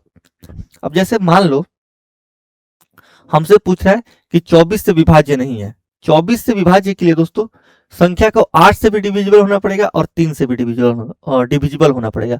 3 से विभाजिता का नियम मेरे भाई ये कहता है कि संख्या के अंकों का योग अगर 3 से डिविजिबल है तो वो संख्या भी 3 से डिविजिबल होगी, ठीक है ना। जैसे अगर मुझे इसका पता करना है कि ये संख्या 24 से डिविजिबल नहीं है कि नहीं, तो मैं पहले पता करूंगा कि ये संख्या 3 से डिविजिबल है या नहीं। तो 3 से पता करने के लिए क्या करूंगा? मैं इसके अंकों के योग को देखूंगा, यानी कि 8 2 10 4 14 1 15 आ रहा है, और 15 मेरे भाई 3 से डिविजिबल है, 3 5 15। इसका मतलब कि ये संख्या 3 से डिविजिबल है। अब मैं 8 से चेक करूंगा, अगर 8 से मैं चेक करूं तो मैंने बोला है कि संख्या के लास्ट 3 डिजिट उठाते हैं, यानी कि 128 में मैं 8 से भाग दे करके देखूंगा तो कितने जाएगा? 1 8 6 48, यानी कि ये 8 से भी डिविजिबल है। ये जो संख्या है वो 8 से भी डिविजिबल है और 3 से भी डिविजिबल है, इसका मतलब कि ये संख्या 24 से भी डिविजिबल होगी। तो ये हमारा ऑप्शन नहीं होगा, क्योंकि पूछ रहे हैं कि विभाज्य नहीं है। अगर हम इसमें देखें दोस्तों, ठीक है ना, अगर हम इसमें देखें, या फिर इसको हम, यही हमारा उत्तर होगा, लेकिन इसको भी हम छोड़ देते हैं, इसको चेक करते हैं। देखो 8 4 12, 12 क्या है मेरे भाई, 3 से डिविजिबल है, ठीक है। अगर हम 8 से चेक करें तो 8 से हम लास्ट वाला 3 डिजिट उठाते हैं, यानी कि 0 8 0 उठाएंगे। लेकिन मेरे भाई मैंने बोला है कि अगर तीसरा डिजिट इवन रहा तो उसको तीसरे डिजिट को उठाने की कोई जरूरत नहीं है, सिर्फ आप 2 डिजिट उठा करके चेक कर सकते हो। तो ये 0 ऑलरेडी क्या है, इवन है, तो हम 80 में सिर्फ 8 से भाग दे करके देखेंगे, 8 दहिया 80, यानी ये जो संख्या है ना वो 3 से भी डिविजिबल है और 8 से भी डिविजिबल है, यानी कि ये जो संख्या है वो 24 से भी विभाज्य होगी। तो ये भी हमारा आंसर नहीं होगा। इसको अगर हम चेक करें तो 4 3 7 2 9, ये 3 से डिविजिबल है।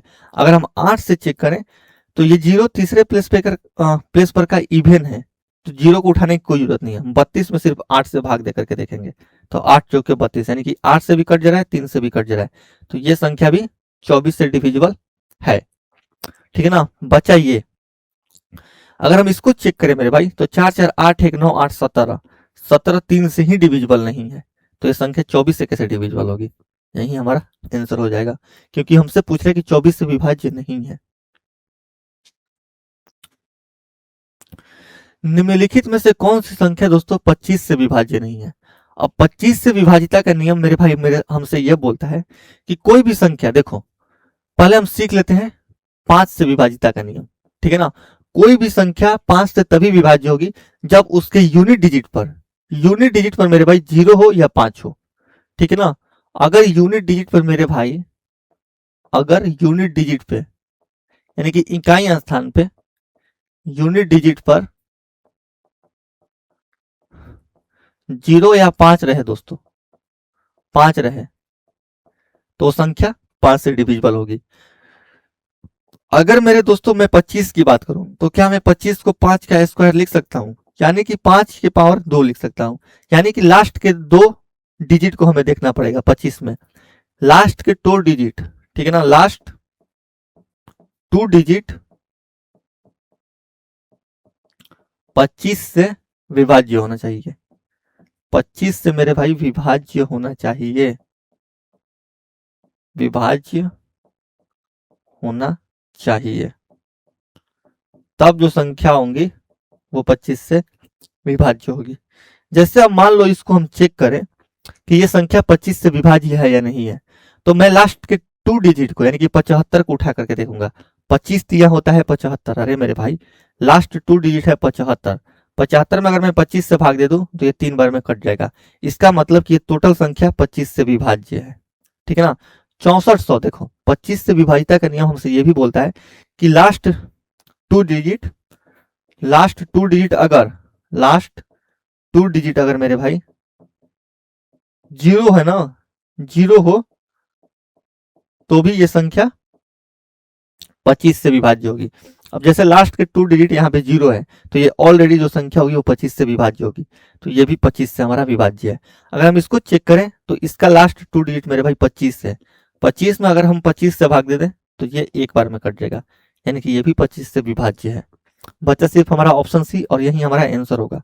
क्या बोल रहा है, अगर हम इसके लास्ट 2 डिजिट यानी कि 65 को 25 से भाग दे करके देखें तो ये डिविजिबल नहीं है, यानी कि ऑप्शन सी हमारा आंसर हो जाएगा, ठीक है ना। क्योंकि हमसे पूछ रहा है कि कौन सी संख्या 25 से विभाज्य नहीं है, कौन सी नहीं है, ऑप्शन सी यानी कि 8565। क्यों नहीं है, क्योंकि 8565 का लास्ट 2 डिजिट 65 है, और 65 मेरे भाई 25 से डिविजिबल नहीं है, that's why this number is also not divisible by 25। अब देखो निम्नलिखित में से कौन सा 33 से विभाज्य नहीं है।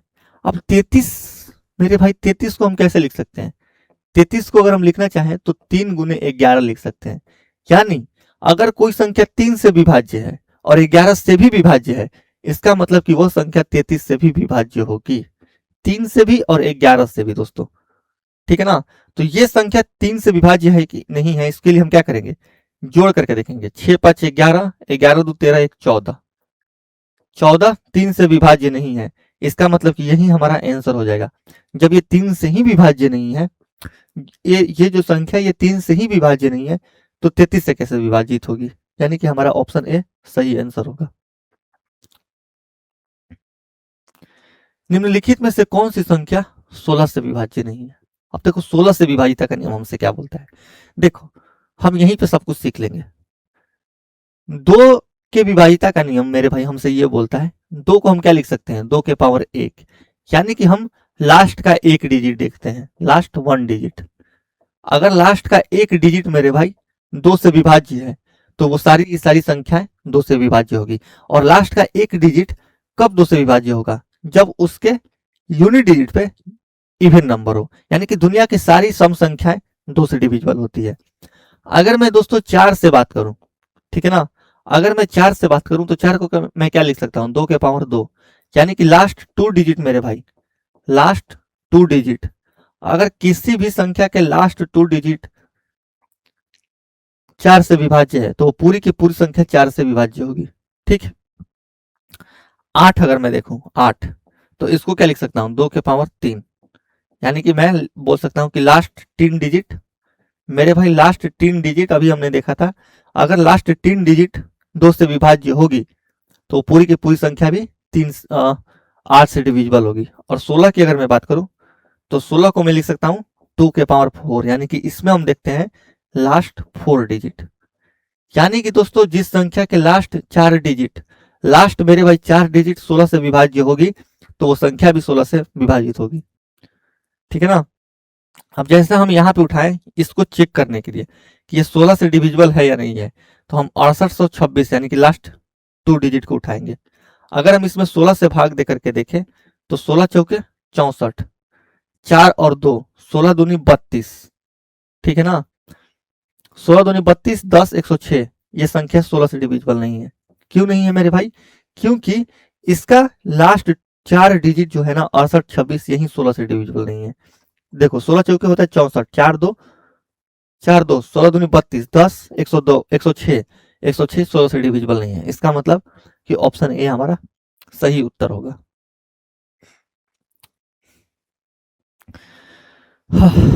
यदि 7 अंकों की संख्या मेरे भाई 429 71 के 2 44 से विभाज्य है, तो के का मान।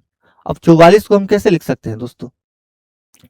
अगर हम 44 को लिखना चाहें मेरे भाई, तो 44 को हम लिख सकते हैं 11 गुने 4, यानी कि जो संख्या 11 से भी विभाज्य हो और 4 से भी विभाज्य हो, वो संख्या मेरे दोस्तों 44 से विभाज्य होगी। अब जैसे ये संख्या है 4 2 9 7 1, 4 2 9 7 1 के 2, ये संख्या मेरे भाई, ये संख्या 44 से विभाज्य है या नहीं है, इस चीज के लिए जरूरी हो जाता है कि ये संख्या 11 से भी कट जाए और 4 से भी दोस्तों कट जाए। ठीक है ना। तो देखो 4 से हम जानते हैं कि जब संख्या के लास्ट 2 डिजिट मेरे भाई, संख्या के जब लास्ट 2 डिजिट 4 से कट जाती है, ठीक है ना, संख्या का जब लास्ट 2 डिजिट मेरे भाई 4 से कट जाए, तो वो संख्या पूरी तरीके से 4 से डिविजिबल हो जाती है। तो अगर हम के की जगह पे देखें मेरे दोस्तों, तो के की जगह पे हम क्या क्या रख सकते हैं? अगर मान लो के की जगह पे हम 4 रखें, तो क्या कभी 42 कटेगा 4 से? 4 दैया होता है 40, तो के की जगह पे हम 4 नहीं रख सकते हैं। के की जगह पे अगर हम 3 रखें, तो 32 हमारा 4 से कट जाएगा, तो हम 3 रख सकते हैं। ठीक है ना।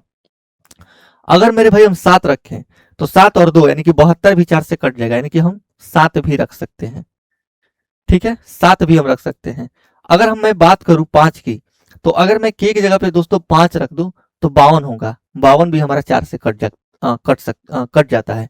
यानी कि के की जगह पे मैं ले सकता हूं 3 7 और 5, 3 7 और मेरे भाई 5। ठीक है ना। अगर मान लो यहाँ पे 4 से विभाजिता के लिए हम के की जगह पे ले सकते हैं 3 7 और 5। अब हम मुझे चेक करना है कि ये संख्या 11 से डिविजिबल है या नहीं, तो मैं पहले के की जगह पे 3 को लेकर के चेक करूंगा। ठीक है, मान लो कि मैंने के की जगह पे 3 रख लिया, और मैं अल्टरनेट अंकों को जोड़ूंगा, 2 1 3, 3 9 12, 12 4 16। अगर मेरे भाई मैं इधर देखूं, तो कितना होगा? 2 7 9 और 9 3 12, 16 माइनस 12 आ रहा है 4, यानी कि इनका अंतर 11 से डिविजिबल नहीं है, तो 3 को हम नहीं ले सकते हैं, 3 को मेरे भाई हम नहीं ले सकते हैं।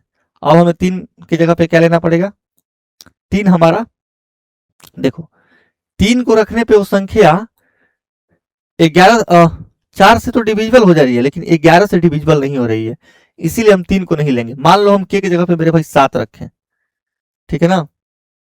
अगर दोस्तों मान लो के की जगह पे हम 7 रखें और अल्टरनेट अंकों को जोड़ करके देखें तो 2 1 3 3 9 12 12 4 16।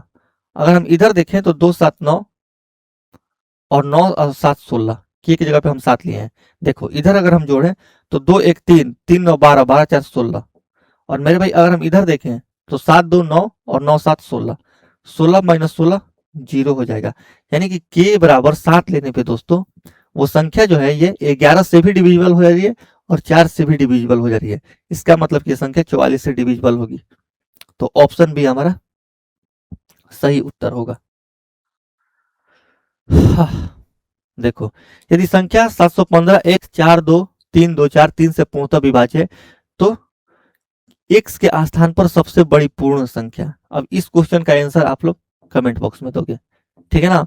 इस लाइन पे ध्यान देना कि सबसे बड़ी पूर्ण संख्या पूछ रहा है, x के स्थान पे अंकों के योग को निकाल करके देखना कि हम x की जगह पे कौन सी ऐसी सबसे बड़ी संख्या रख सकते हैं कि उसको रखने के बाद जो इसके अंकों का योग है वो 3 से विभाज्य हो।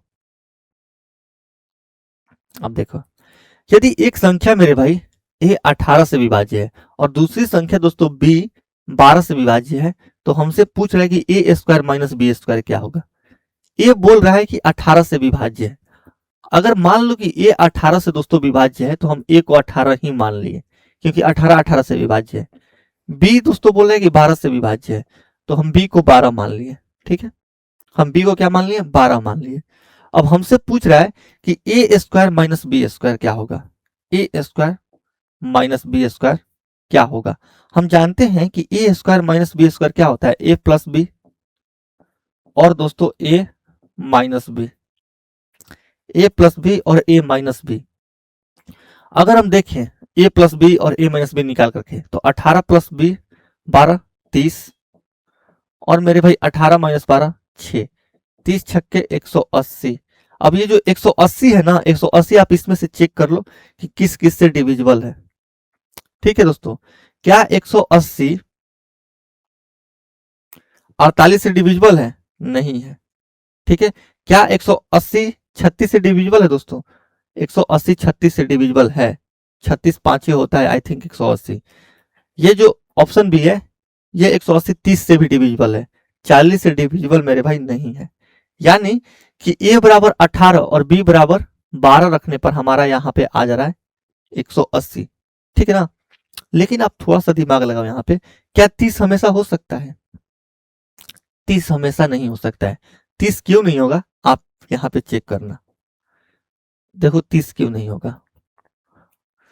मान लो अगर हम इस क्वेश्चन को ऐसे देखें, कोई संख्या मेरे भाई अगर a है वो 18 से विभाज्य है, तो क्या हम इसको दोस्तों हम क्या इसको ऐसे लिख सकते हैं 18x, मेरे भाई 18x लिख सकते हैं, ठीक है। और कोई संख्या अगर 12 से विभाज्य है तो क्या हम इसको, या फिर ऐसे भी हम लिखे ना, अगर मान लो कि इसको चेक ही करना है तो हम इस बार लेते हैं 18 दूनी 36 और 12 तिया 36, या फिर 12 की जगह पे हम ले लेते हैं, यहाँ पे ले लेते हैं 18 दूनी 36, तो 12 तिया 36 नहीं, यहाँ पे 48 लेते हैं, ठीक है। अब हम निकाल करके देखेंगे कि ये संख्या ए स्क्वायर माइनस बी स्क्वायर है कि नहीं। तो ए स्क्वायर माइनस बी स्क्वायर क्या होता है, ए प्लस बी और मेरे भाई ए माइनस बी। अब देखो अगर हम यहां से देखें ए प्लस बी और ए माइनस बी, ठीक है ना, तो 36 प्लस 48, 36 प्लस 48 कितना होगा 84, 36 प्लस 48 मेरे भाई 84 गुने 36 माइनस 48, या फिर ए माइनस बी, या फिर आप इसमें से भी इसको घटा सकते हो, तो 48 माइनस 36 कितना होगा अब 12। अब देखो ये संख्या जो है ना ये सिर्फ 36 से डिविजिबल है, ना कि 30 से, क्योंकि 30 से तभी डिविजिबल होगा जब हम यहाँ पे 18 का वही गुणज ले। मान लो कि 18 दूनी 36 ले रहे हैं तो यहाँ भी 12 दूनी 24 लेना पड़ेगा, यानी कि दोनों का अगर हम सेम ही वो ले जैसे 18 का दोगुना ले रहे हैं तो यहाँ भी 12 का दोगुना लेंगे ना, उस केस में हमारा ये जो संख्या बनेगी वो 30 से डिविजिबल होगी। 18 तिया 54 लिए तो यहाँ भी हमें 12 तिया 36 लेना पड़ेगा, तब जाकर के ये 30 से डिविजिबल होगी। लेकिन हमसे बोला है कि कोई भी विभाज्य, यानी कि ए से अगर 18 से विभाज्य है तो 18 का हम कोई भी मल्टीपल ले सकते हैं। कोई भी मल्टीपल के लिए सिर्फ संख्या जो 36 है उसी से डिविजिबल हो गए, ए स्क्वायर माइनस बी स्क्वायर। 6 अंकों की संख्या 5728 P9 11 से पूर्ण रूप से विभाज्य है, तो 11 माइनस पी का हमसे मान पूछ रहा है। क्या 5728 P और 9, अगर हम इसको जोड़ करके देखें कि ये 11 से विभाज्य है नहीं है, तो अल्टरनेट अंकों को जोड़ेंगे। 9 8 17, 17 7 24, ठीक है ना। 5 2 7, 7 प्लस पी, मेरे भाई 7 प्लस पी। अगर हम पी की जगह पे क्या लें, पी की जगह पे अगर हम दोस्तों क्या लें कि ये संख्या जो है वो 11 से डिविजिबल हो। देखो अगर हम जानते हैं कि 24 में से क्या घटाएंगे कि 11 आएगा, मेरे भाई 24 में से अगर हम 13 घटा देना तो 11 आ जाएगा। इसका मतलब कि अगर हम p बराबर 6 लेते हैं तो 7 प्लस 6 13, और 24 में से अगर हम 13 को घटा देंगे तो 11 आएगा। यानी कि ये पूरी की पूरी संख्या p बराबर 6 पे, p बराबर मेरे भाई 6 पे ये पूरी की पूरी संख्या 11 से डिविजिबल होगी। तो 11 माइनस पी हमसे पूछ रहा है, 11 माइनस पी यानी कि 11 माइनस 6 कितना होगा 5, ऑप्शन सी।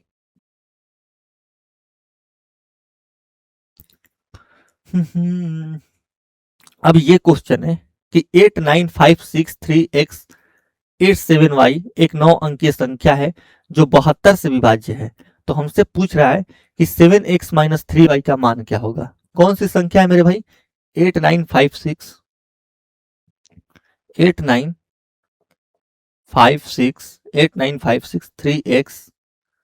3x87y, ठीक है ना। देखो हम ये जानते हैं कि कोई भी संख्या अगर, देखो 72 क्या हो है, अगर मेरे भाई 72 को हम लिखना चाहें तो क्या लिख सकते हैं 8 गुने 9, यानी कि कोई भी संख्या अगर 72 से विभाज्य है इसका मतलब कि वो संख्या 8 से भी विभाज्य है और 9 से भी विभाज्य है। 8 से विभाजिता का नियम हमसे ये बोलता है कि हम लास्ट का 3 डिजिट देखते हैं। जिस भी संख्या का मेरे भाई लास्ट का 3 डिजिट 8 से विभाज्य है तो वो संख्या भी 8 से डिविजिबल होगी। लेकिन अगर लास्ट के 3 डिजिट में तीसरा डिजिट मेरे भाई इवन है यानी कि सम है तो लास्ट का सिर्फ 2 डिजिट देखना है। अब जैसे ये 3 डिजिट है लास्ट का, तीसरा डिजिट मेरे भाई 8 है यानी कि इवन है, तो हम सिर्फ 2 डिजिट देखेंगे यानी कि 7y। अगर हम y की जगह पे ऐसा क्या रख दें कि ये संख्या पूरी तरीके से क्या हो जाए 8 से डिविजिबल हो जाए, तो y की जगह पे अगर हम 2 रख दे रहे हैं तो 872 क्या होगा 8 से पूरी तरीके से डिविजिबल हो जाएगा, यानी कि y बराबर हम 2 रख दिए। अब हम देखते हैं 9, तो 8 7 15, 15 2 17, 17 3 20, 20 6 26, 26 5 मेरे भाई 31, 31 और 8 39, 39 का डिजिट सम 3, 3 प्लस x 9 से हमें डिविजिबल के लिए x बराबर हमें 6 रखना पड़ेगा, 6 3 तभी 9 होगा। यानी कि x निकल करके आया 6 और y निकल करके आया 2। अब कुछ नहीं करना है, यहाँ पे मान रख देना है। यानी अगर हम रखें x बराबर 6 तो 7 छक 42 माइनस 3 दूनी 6, रूट अंडर 36, रूट अंडर 36 किसके बराबर में होगा 6 के। ऑप्शन बी हमारा सही उत्तर होगा।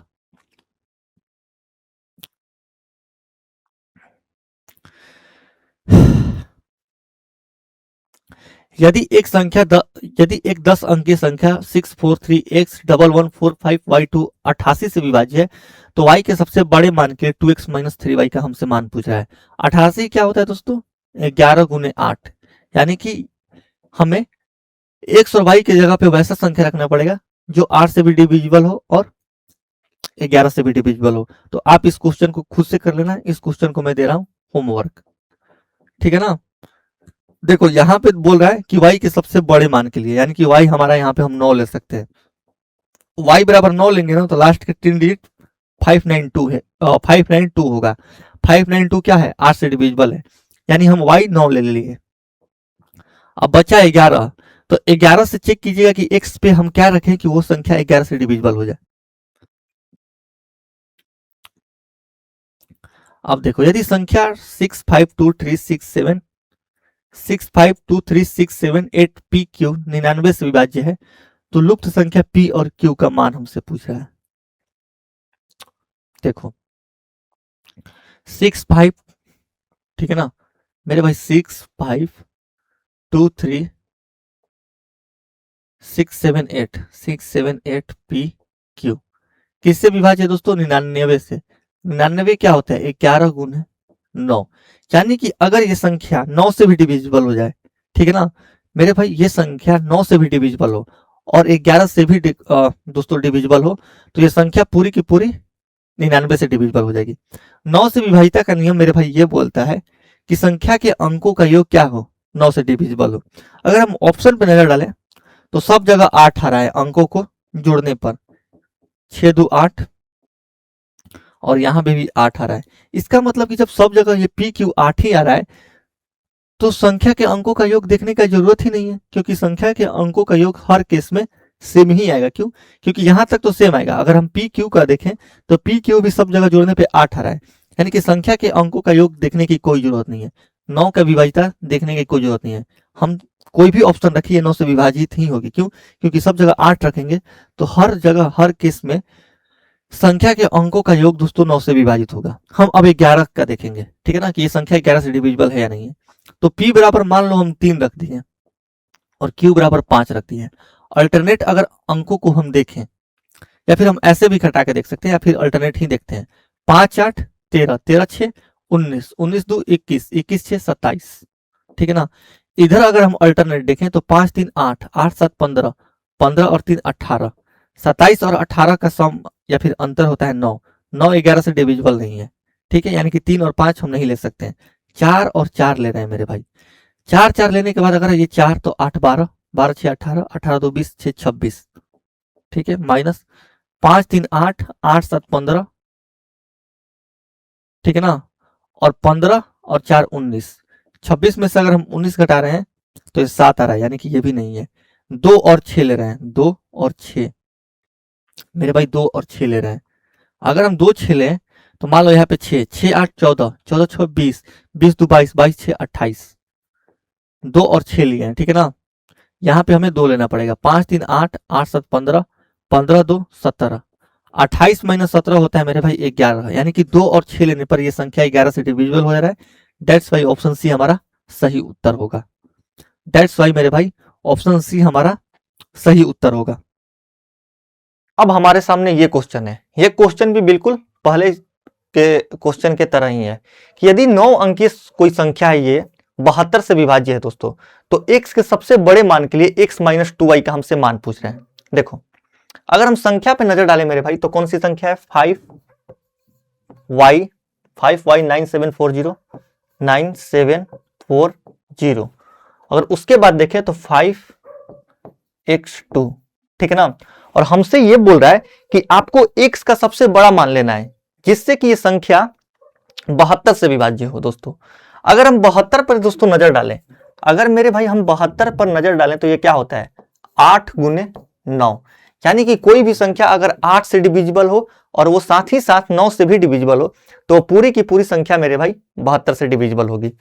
अब देखो 8 से डिविजिबल के लिए हम जानते हैं कि लास्ट के जो 3 डिजिट होते हैं मेरे भाई वो 8 से डिविजिबल होने चाहिए। तो x के जगह पे हम मान लो कि सबसे बड़ा मान लेना है, तो x के जगह पे अगर हम 9 रख रहे हैं, ठीक है ना, अगर हम x के जगह पे मेरे भाई 9 रख दे, क्योंकि x का सबसे बड़ा मान हम क्या लिख सकते हैं?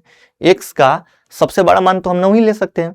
तो अगर 9 रख दिए तो देखो ये क्या हुआ? 592, तो 8 सटे 56, 3 और चौके 32, यानी कि x बराबर 9 रखने पर हमारा जो ये संख्या है वो 8 से डिविजिबल हो जाएगी। अब हमें y का मान निकालना है, यानी कि y का मान निकालने के लिए y की जगह पे हम कोई ऐसी वैल्यू रखेंगे जिससे कि y की जगह पे उस वैल्यू को रखने पर वो संख्या 9 से डिविजिबल हो जाए। किससे डिविजिबल हो जाए? 9 से।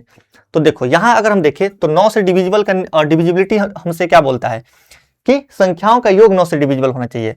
तो ये 9 तो पूरा कट जाएगा, 5 4 9 यहां तक पूरा कट गया, 7 और 2 9 यहां भी पूरा कट गया, ये 9 भी पूरी तरीके से कट जाएगा, यानी कि ये बच्चा 5, तो यहाँ y बराबर हमें 4 लेना पड़ेगा, तभी 5 और 4 हमारा 9 होगा। यानी कि x का मान दोस्तों, x का मान 9 आया और y का मान मेरे भाई 4 आया। y का मान कितना आया? 4 आया। अब यहां पे हम वैल्यू रखेंगे और अपना आंसर निकालेंगे। x बराबर 9 और y बराबर दोस्तों 4, 9 माइनस 2 गुने 4 यानी कि 8, 9 माइनस 8 कर देंगे तो हमारा ऑप्शन ए आंसर हो जाएगा, यानी कि एक हमारा सही आंसर होगा दोस्तों। 5 अंकों की संख्या 32054 11 से विभाज्य है। यदि अंकों को बढ़ते क्रम में पुनर्व्यवस्थित किया जाए तो जो नई संख्या बनेगी वो निम्न में से विभाज्य होगी। किसमें हमें सेव करना है दोस्तों? हमें बढ़ते क्रम में क्या करना है? इनको लगाना है। तो आप खुद से सोचो, देखो जब हम इनको बढ़ते क्रम में मेरे भाई सजाएंगे, ठीक है ना, तो बढ़ते क्रम में जब हम सजाएंगे इसका मतलब कि सबसे छोटा वैल्यू सबसे पहले लिखेंगे और सबसे बड़ा वैल्यू सबसे अंत में लिखेंगे। तो सबसे बड़ा वैल्यू इसमें कौन सा है? सबसे बड़ा वैल्यू इसमें 5 है, यानी कि 5 जो होगा वो सबसे अंत में आएगा, यानी कि 5 यूनिट डिजिट पे आएगा। और जैसे ही दोस्तों 5 यूनिट डिजिट पे आएगा, ये पूरी की पूरी संख्या 5 से डिवाइड हो जाएगी, यानी कि इस क्वेश्चन का आंसर होगा ऑप्शन सी। अरे मेरे भाई, जब हम बढ़ते क्रम में इसको लिखेंगे तो सबसे छोटा वैल्यू यानी कि 0 लिखेंगे, उसके बाद 2 लिखें, उसके बाद मेरे दोस्तों 3 लिखें, फिर 4 लिखें और फिर 5 लिखें, यानी कि 5 हम कहाँ लिखें? यूनिट डिजिट पे। और जैसे ही ये यूनिट डिजिट पे दोस्तों लिखेंगे, ठीक है ना, ये जैसे ही हम यूनिट डिजिट पे लिखेंगे तो ये पूरी की पूरी संख्या 5 से डिविजिबल हो जाएगी। तो ये रहा हमारा इसका सॉल्यूशन। P और Q, ठीक है ना, संख्या 728 PQ की दो ऐसी एकल अंकीय प्राकृतिक संख्याएं जो कि 80 से विभाज्य है, तो P और Q बराबर है। देखो हम जानते हैं कि जो संख्या मेरे भाई, जो संख्या 80 से विभाज्य है, इसका मतलब कि वो संख्या 8 से भी विभाज्य हो गया और 10 से भी विभाज्य होगा, तभी वो संख्या 80 से विभाज्य होगी। अब देखो 80 से विभाज्य का मतलब कि वो संख्या 10 के साथ साथ 8 से भी विभाजित होने चाहिए। और यहाँ पे अगर हम देखें तो 10 से कौन सी संख्या डिविजिबल होगी? 10 से सारी वो संख्याएं डिविजिबल होगी जिनके यूनिट डिजिट पे 0 आएगा। जिनके यूनिट डिजिट पे क्या आएगा? 0 आएगा।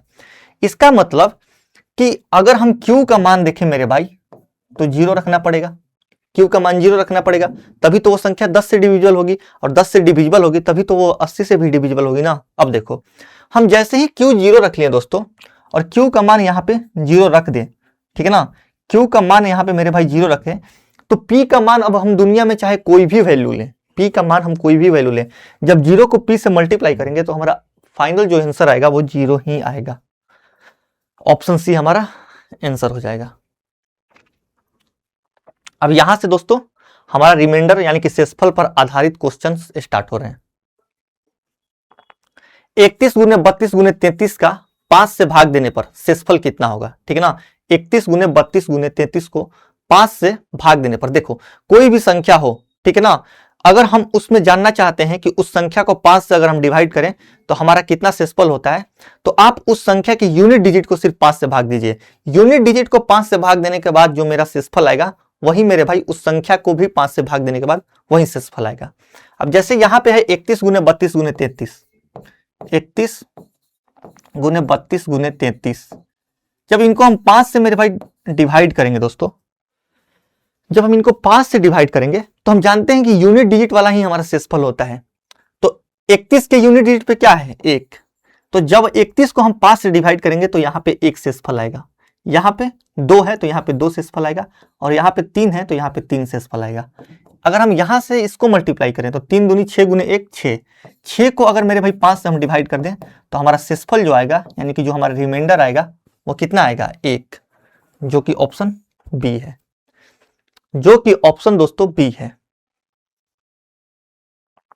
35 के पावर में 29 को 10 से भाग देने पर शेषफल कितना होगा? अब देखो 10 से भाग देने पर शेषफल हमारा उतना ही होता है जितना कि यूनिट डिजिट पे उस संख्या को हो। जैसे मान लो कि 36 में हम 10 से भाग दे रहे हैं, ठीक है ना, तो हम जानते हैं दोस्तों कि 36 के यूनिट डिजिट पे क्या है? 6 है। यूनिट डिजिट पे क्या है मेरे भाई? 6 है। तो जब हम संख्या 36 को 10 से भाग देंगे तो हमारा शेषफल भी 6 ही आएगा, यानी कि किसी भी संख्या का शेषफल 10 से भाग देने के बाद उतना ही आता है जितना कि उस संख्या का यूनिट डिजिट यानी कि इकाई के स्थान का अंक होता है। अब देखो 35 के पावर में मेरे भाई 29 है, ठीक है ना, 35 के पावर में 29 को हमें 10 से डिवाइड करना है। तो हम 5, देखो 35 के अगर हम यूनिट डिजिट पे देखें तो 5 है। अब 5 के पावर में आप कुछ भी रख लो, 5 के पावर में मेरे भाई कुछ भी रखो, यूनिट डिजिट पे आपका हमेशा क्या आएगा, 5 ही आएगा। यानी कि जब आप इसको सॉल्व कीजिएगा तो यूनिट डिजिट पे हमेशा क्या आएगा, 5 आएगा। और इस संख्या को जब आप 10 से डिवाइड कीजिएगा तो हमेशा आपका 5 आंसर ही आएगा, यानी कि आपका 5 रिमाइंडर आएगा, जो कि है ऑप्शन सी। 58 के पावर में 29 को 5 से भाग देने पर शेषफल कितना होगा। ठीक, फिर से हम पता कर लेंगे कि 58 के पावर 29 में यूनिट डिजिट क्या होगा। तो हम जानते हैं कि अगर 58 के पावर में मेरे भाई 29 है तो इसको हम पावर को जब 4 से डिवाइड करेंगे तो 4 7 28, रिमाइंडर 1, यानी कि 58 के पावर 1 यानी कि 8 के पावर 1, 8 के पावर 1 मतलब 8, 8 को जब हम 5 से डिवाइड करेंगे मेरे भाई तो हमारा रिमाइंडर हमेशा 3 आएगा, 5 3 8 होता है। ऑप्शन बी हमारा सही आंसर होगा। अब देखो ये क्वेश्चन है, अब क्वेश्चन दिखने में कितना हार्ड लग रहा है, लेकिन अगर हम इसको बनाएंगे तो ऐसे बन जाएगा। देखो 5 से किसी भी संख्या को मेरे भाई अगर हम डिवाइड करते हैं तो शेषफल हमारा हमेशा वही आता है जो कि उस संख्या के यूनिट डिजिट पे अंक होता है। अब जैसे ये संख्या है 3126 के पावर में कुछ भी हो, हमें उससे मतलब नहीं। हम जानते हैं कि 6 है ना, यहाँ पे 6 के पावर में अगर हम कुछ भी लेंगे यूनिट डिजिट पे हमेशा क्या आएगा मेरे भाई, यूनिट डिजिट पे हमेशा 6 आएगा। अगर हम इसको 5 से डिवाइड करें मेरे भाई, अगर हम इसको 5 से डिवाइड करें तो क्या आएगा, एक हमारा रिमाइंडर आ जाएगा, यानी कि ऑप्शन सी। ये क्वेश्चन है कि n बराबर 24 के पावर 3, 25 के पावर 3, 26 के पावर 3, 27 के पावर 3 है। तो n को जब 102 से विभाजित किया जाता है तो शेषफल क्या है। देखो यहां पे अगर n, देखो n क्या है, 3 है, यानी कि n ऑड है। तो जब भी मेरे भाई n ऑड होगा ना इस केस में, तो इसका एक फैक्टर क्या होता है, इसका एक फैक्टर होगा 24 प्लस 25 प्लस 26 प्लस 27, यानी कि अगर हम इसको जोड़ दे दोस्तों तो 7 6 13, 5 18 और 4 22, 22 के 2 हासिल 2, 2 2 4, 2 6, 6 2 8 और 10, 102, यानी कि इसका एक फैक्टर 102 होगा। ठीक है ना, यानी कि ये 102 से पूरी तरीके से कट जाएगा। इसका मतलब कि अगर हम शेषफल देखें तो शेषफल इस केस में हमेशा 0 आएगा, क्योंकि 102 इसको पूरी तरीके से काट दे रहा है। जब 3 के पावर 27 को मेरे भाई 26 से विभाजित किया जाता है तो शेषफल क्या होगा। 3 के पावर 27 को, क्या हम 3 के पावर 27 को 3 टू द पावर 3 इस टू पावर 9 लिख सकते हैं, बिल्कुल, नतीजा 27 हो जाएगा। और इसको हमें किससे डिवाइड करना है, 26 से। अब 3 के पावर क्यू को दोस्तों 27 के पावर 9 बट्टे में 26, यहां पे हम ऐसे कर सकते हैं। ठीक है ना, अब यहां पे देखो अगर हम 26 से इसको काटे तो क्या इस 27 को हम 26 प्लस 1 के पावर 9 लिख सकते हैं बट्टे में 26। ये 26 इस 26 को पूरी तरीके से काटेगा, बचेगा क्या, 1 के पावर 9, यानी 1 का पावर 9 का मतलब होता है 1 हमारा रिमाइंडर बच जाएगा। ठीक है दोस्तों, 1 हमारा क्या बचेगा, रिमाइंडर बचेगा। अब यहां से हमारा मिसलेनियस क्वेश्चन स्टार्ट हो रहा है, यानी कि टाइप 6।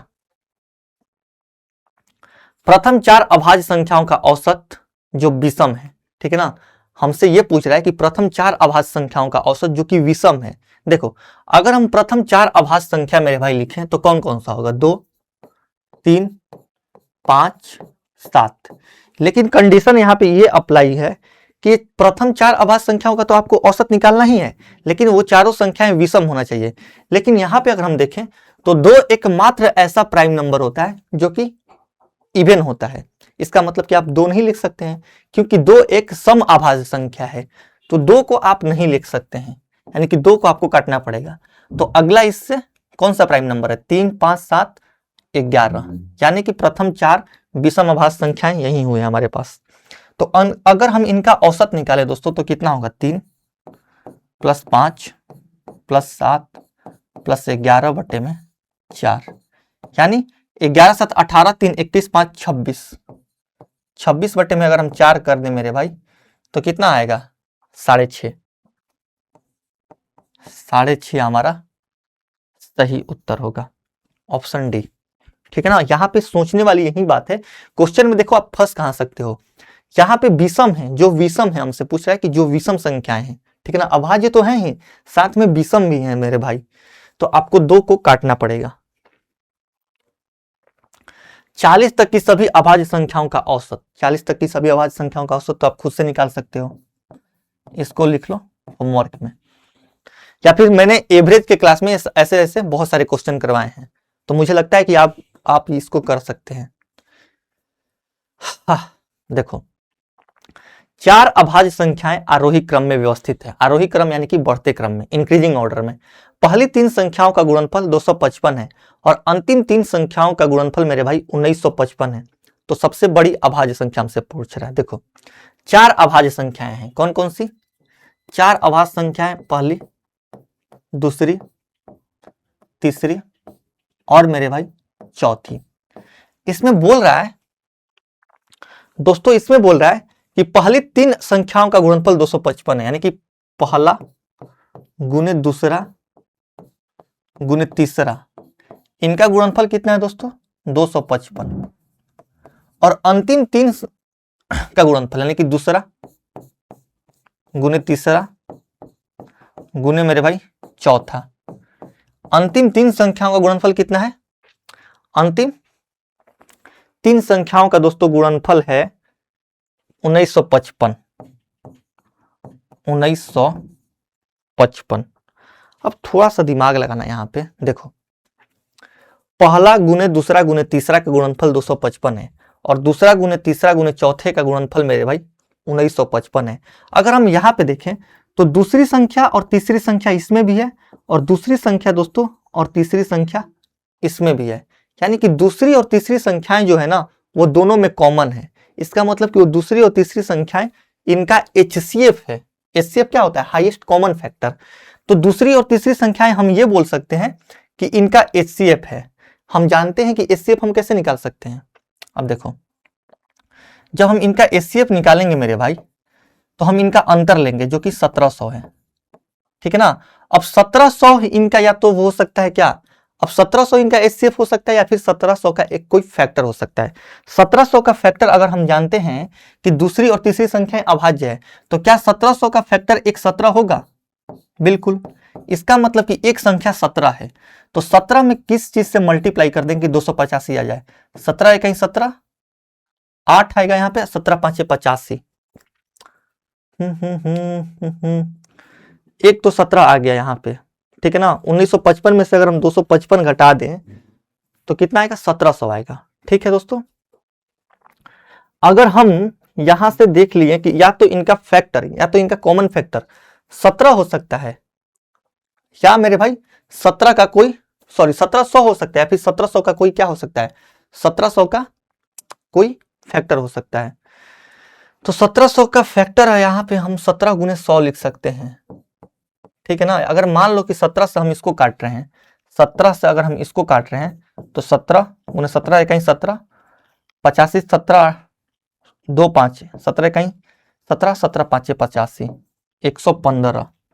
115 को हम क्या लिख सकते हैं दोस्तों, 115 को हम लिख सकते हैं 5 गुने 23, यानी कि एक संख्या देखो हम यहां से देखें तो यहाँ पे 17 गुने हम 15 लिख सकते हैं, ठीक है ना, और 15 को हम लिख सकते हैं 5 गुने 3।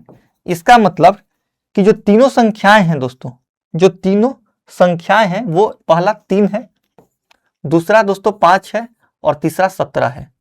तीसरा कितना है मेरे भाई 17 है। अगर हम यहां से देखें तो ये 5 है, ये 17 है और ये 23 है, तभी तो 23 5 115 होगा और 115 गुने 17 कर देंगे तो 1955 आ जाएगा। हमसे पूछ रहे हैं कि सबसे बड़ी अभाज्य संख्या, तो सबसे बड़ी अभाज्य संख्या कौन सी है, इसमें है 23, यानी कि ऑप्शन ए हमारा सही उत्तर होगा। ऑप्शन ए हमारा मेरे भाई सही उत्तर होगा। 60 मीटर लंबे एक बिजली के तार को प्रत्येक 5 मीटर के बराबर खंडों में काटा जाता है, तो खंडों की संख्या की गणना कीजिए। ये मतलब इतना इजी क्वेश्चन तो मुझे नहीं लग रहा है कि मेरे से सॉल्व होगा, इसको तो आप ही सॉल्व करो, इसको मैं दे रहा हूं होमवर्क में, इस क्वेश्चन का आंसर आप देना मेरे भाई, ठीक है। दो संख्याओं के बीच का अंतर 1086 है। जब हम बड़ी संख्या को छोटी संख्या से विभाजित करते हैं तो हमें भागफल के रूप में, ठीक है, 6 और शेषफल के रूप में 6 प्राप्त होता है। तो बड़ी संख्या ज्ञात कीजिए। देखो, दो संख्याओं के बीच का अंतर, मान लो कि दो संख्या है, पहला और दूसरा, इनके बीच का अंतर या फिर एक्स वाई मान लो, आपके लिए जी होगा। एक्स और वाई का अंतर दोस्तों, एक्स और वाई का अंतर 1086 है। ठीक है ना, हमसे बड़ी संख्या पूछ रहा है, बड़ी संख्या। ठीक है, और आगे बोल रहा है कि जब हम बड़ी संख्या को यानी कि एक्स को दोस्तों जब हम छोटी संख्या से डिवाइड करते हैं यानी कि वाई से डिवाइड करते हैं तो हमें भागफल के रूप में 6 और दोस्तों शेषफल के रूप में भी 6 प्राप्त होता है। कितना होता है? भागफल के रूप में 6 और शेषफल के रूप में भी हमें 6 ही प्राप्त हो रहा है, यानी कि यहाँ पे 6। तो अगर हम यहाँ से x देखें दोस्तों, अगर हम यहाँ से x देखें तो कितना होगा? x बराबर होगा 6y प्लस 6। x होगा दोस्तों 6y प्लस 6। अगर हम x का मान यहाँ पे रख दें तो कितना होगा? 6y प्लस 6 माइनस y बराबर 1086।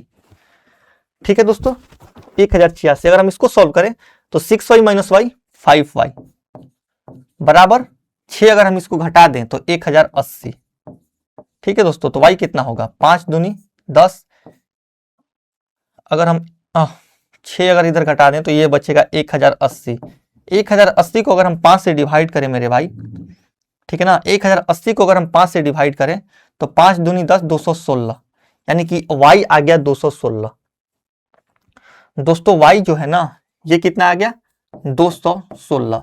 तो अगर हम x निकालेंगे तो x कितना होगा? हमसे बड़ी संख्या पूछ रहा है, तो 1086 प्लस मेरे भाई 216, ये 1200 और 86 और 16 कितना होगा? 102, यानी कि 1302 हमारा 1302 हमारा सही उत्तर होगा, यानी कि ऑप्शन बी। इजी क्वेश्चन था। दो वेरिएबल हैं, दो इक्वेशन है आपके पास, दोनों का मान निकालना है। अब देखो, 44 आम, 121 केले और 11 सेब हैं। उन्हें कोई पंक्तियों में इस प्रकार व्यवस्थित करता है कि प्रत्येक पंक्ति में मेरे भाई समान संख्या में फल हो और प्रत्येक पंक्ति में एक प्रकार के फल हो, तो पंक्तियों की न्यूनतम संख्या। ये चीज हम एचसीएफ एलसीएम में बिल्कुल इसी टाइप के क्वेश्चन कर चुके हैं। देखो, 44 आम है, 121 मेरे भाई केले हैं, 121 क्या है? केले हैं, और 11 सेब हैं। तो हम इनका एचसीएफ लेंगे दोस्तों। अगर हम इनका एचसीएफ ले मेरे भाई तो हम यहीं से देख सकते हैं कि इनका एचसीएफ 11 ही आएगा। 11 एचसीएफ क्या आ गया? 11। तो हमसे क्या पूछ रहा है? देखो, 11 क्या होगा? 11 फलों की संख्या होगी, लेकिन हमसे पूछा कि पंक्तियों की न्यूनतम संख्या। तो पंक्तियों की न्यूनतम संख्या के लिए हम 44 को 11 से डिवाइड करेंगे, प्लस 121 को 11 से डिवाइड करेंगे और प्लस 11 को 11 से डिवाइड करेंगे और सबको जोड़ेंगे। 11 चौके 44, 11 में 11 से मल्टीप्लाई करेंगे तो 121 आएगा और यहाँ पे 1, 11 4 15 1 16 हमारा इस क्वेश्चन का सही उत्तर होगा। इस क्वेश्चन का सही उत्तर 16 होगा।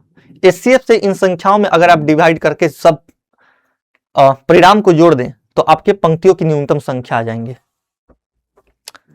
बाकी ये हमारा एयर पब्लिकेशन का दोस्तों टेलीग्राम चैनल है। क्लास से रिलेटेड हमारा जो क्लास नोट्स होगा हम इसी टेलीग्राम पे प्रोवाइड कर देंगे। ठीक है, तो अगर आपके फोन में टेलीग्राम है दोस्तों तो प्लीज ये चैनल आप वहां से ज्वाइन कर लो। इसके अलावा अगर हम आगे बढ़े मेरे भाई, तो अगर ये सेशन आपको अच्छा लगे तो इसको लाइक कीजिए, कमेंट्स में बताइए कि और हम क्या सुधार कर सकते हैं और हम किन चीजों को लेकर के आपके सामने आ सकते हैं ताकि आपकी जो तैयारी है वो बेहतर तरीके से हो सके। और शेयर कीजिए इसको ताकि मैक्सिमम लोगों तक इसका फायदा पहुंचे। देखो, हमें खुशी कब मिलती है? हमें खुशी इस बात से नहीं मिलती है कि हमें व्यूज कितना आ रहा है या फिर सब्सक्राइबर कितने आ रहे हैं। होती है खुशी, लेकिन सबसे रियल खुशी अगर मैं बोलूं तो उस चीज से हमें सबसे रियल खुशी होती है कि जब दूर दराज के गांव का कोई लड़का जिसके पास बैच अफोर्ड करने के पैसे नहीं है, वो यहाँ से आकर के पढ़ करके, यहाँ से सीख करके और कुछ जा करके अच्छा करता है, तो वो एक रियल सेटिस्फैक्शन होता है। इसीलिए मेरे भाई, जितना ज्यादा आप इस चीज को शेयर कीजिएगा उतना ये मैक्सिमम लोगों तक पहुंचेगा और मैक्सिमम लोग इसका फायदा उठा सकेंगे। ठीक है, आगे बस मिलते हैं नेक्स्ट क्लास में किसी एक नए चैप्टर के साथ। Thank you.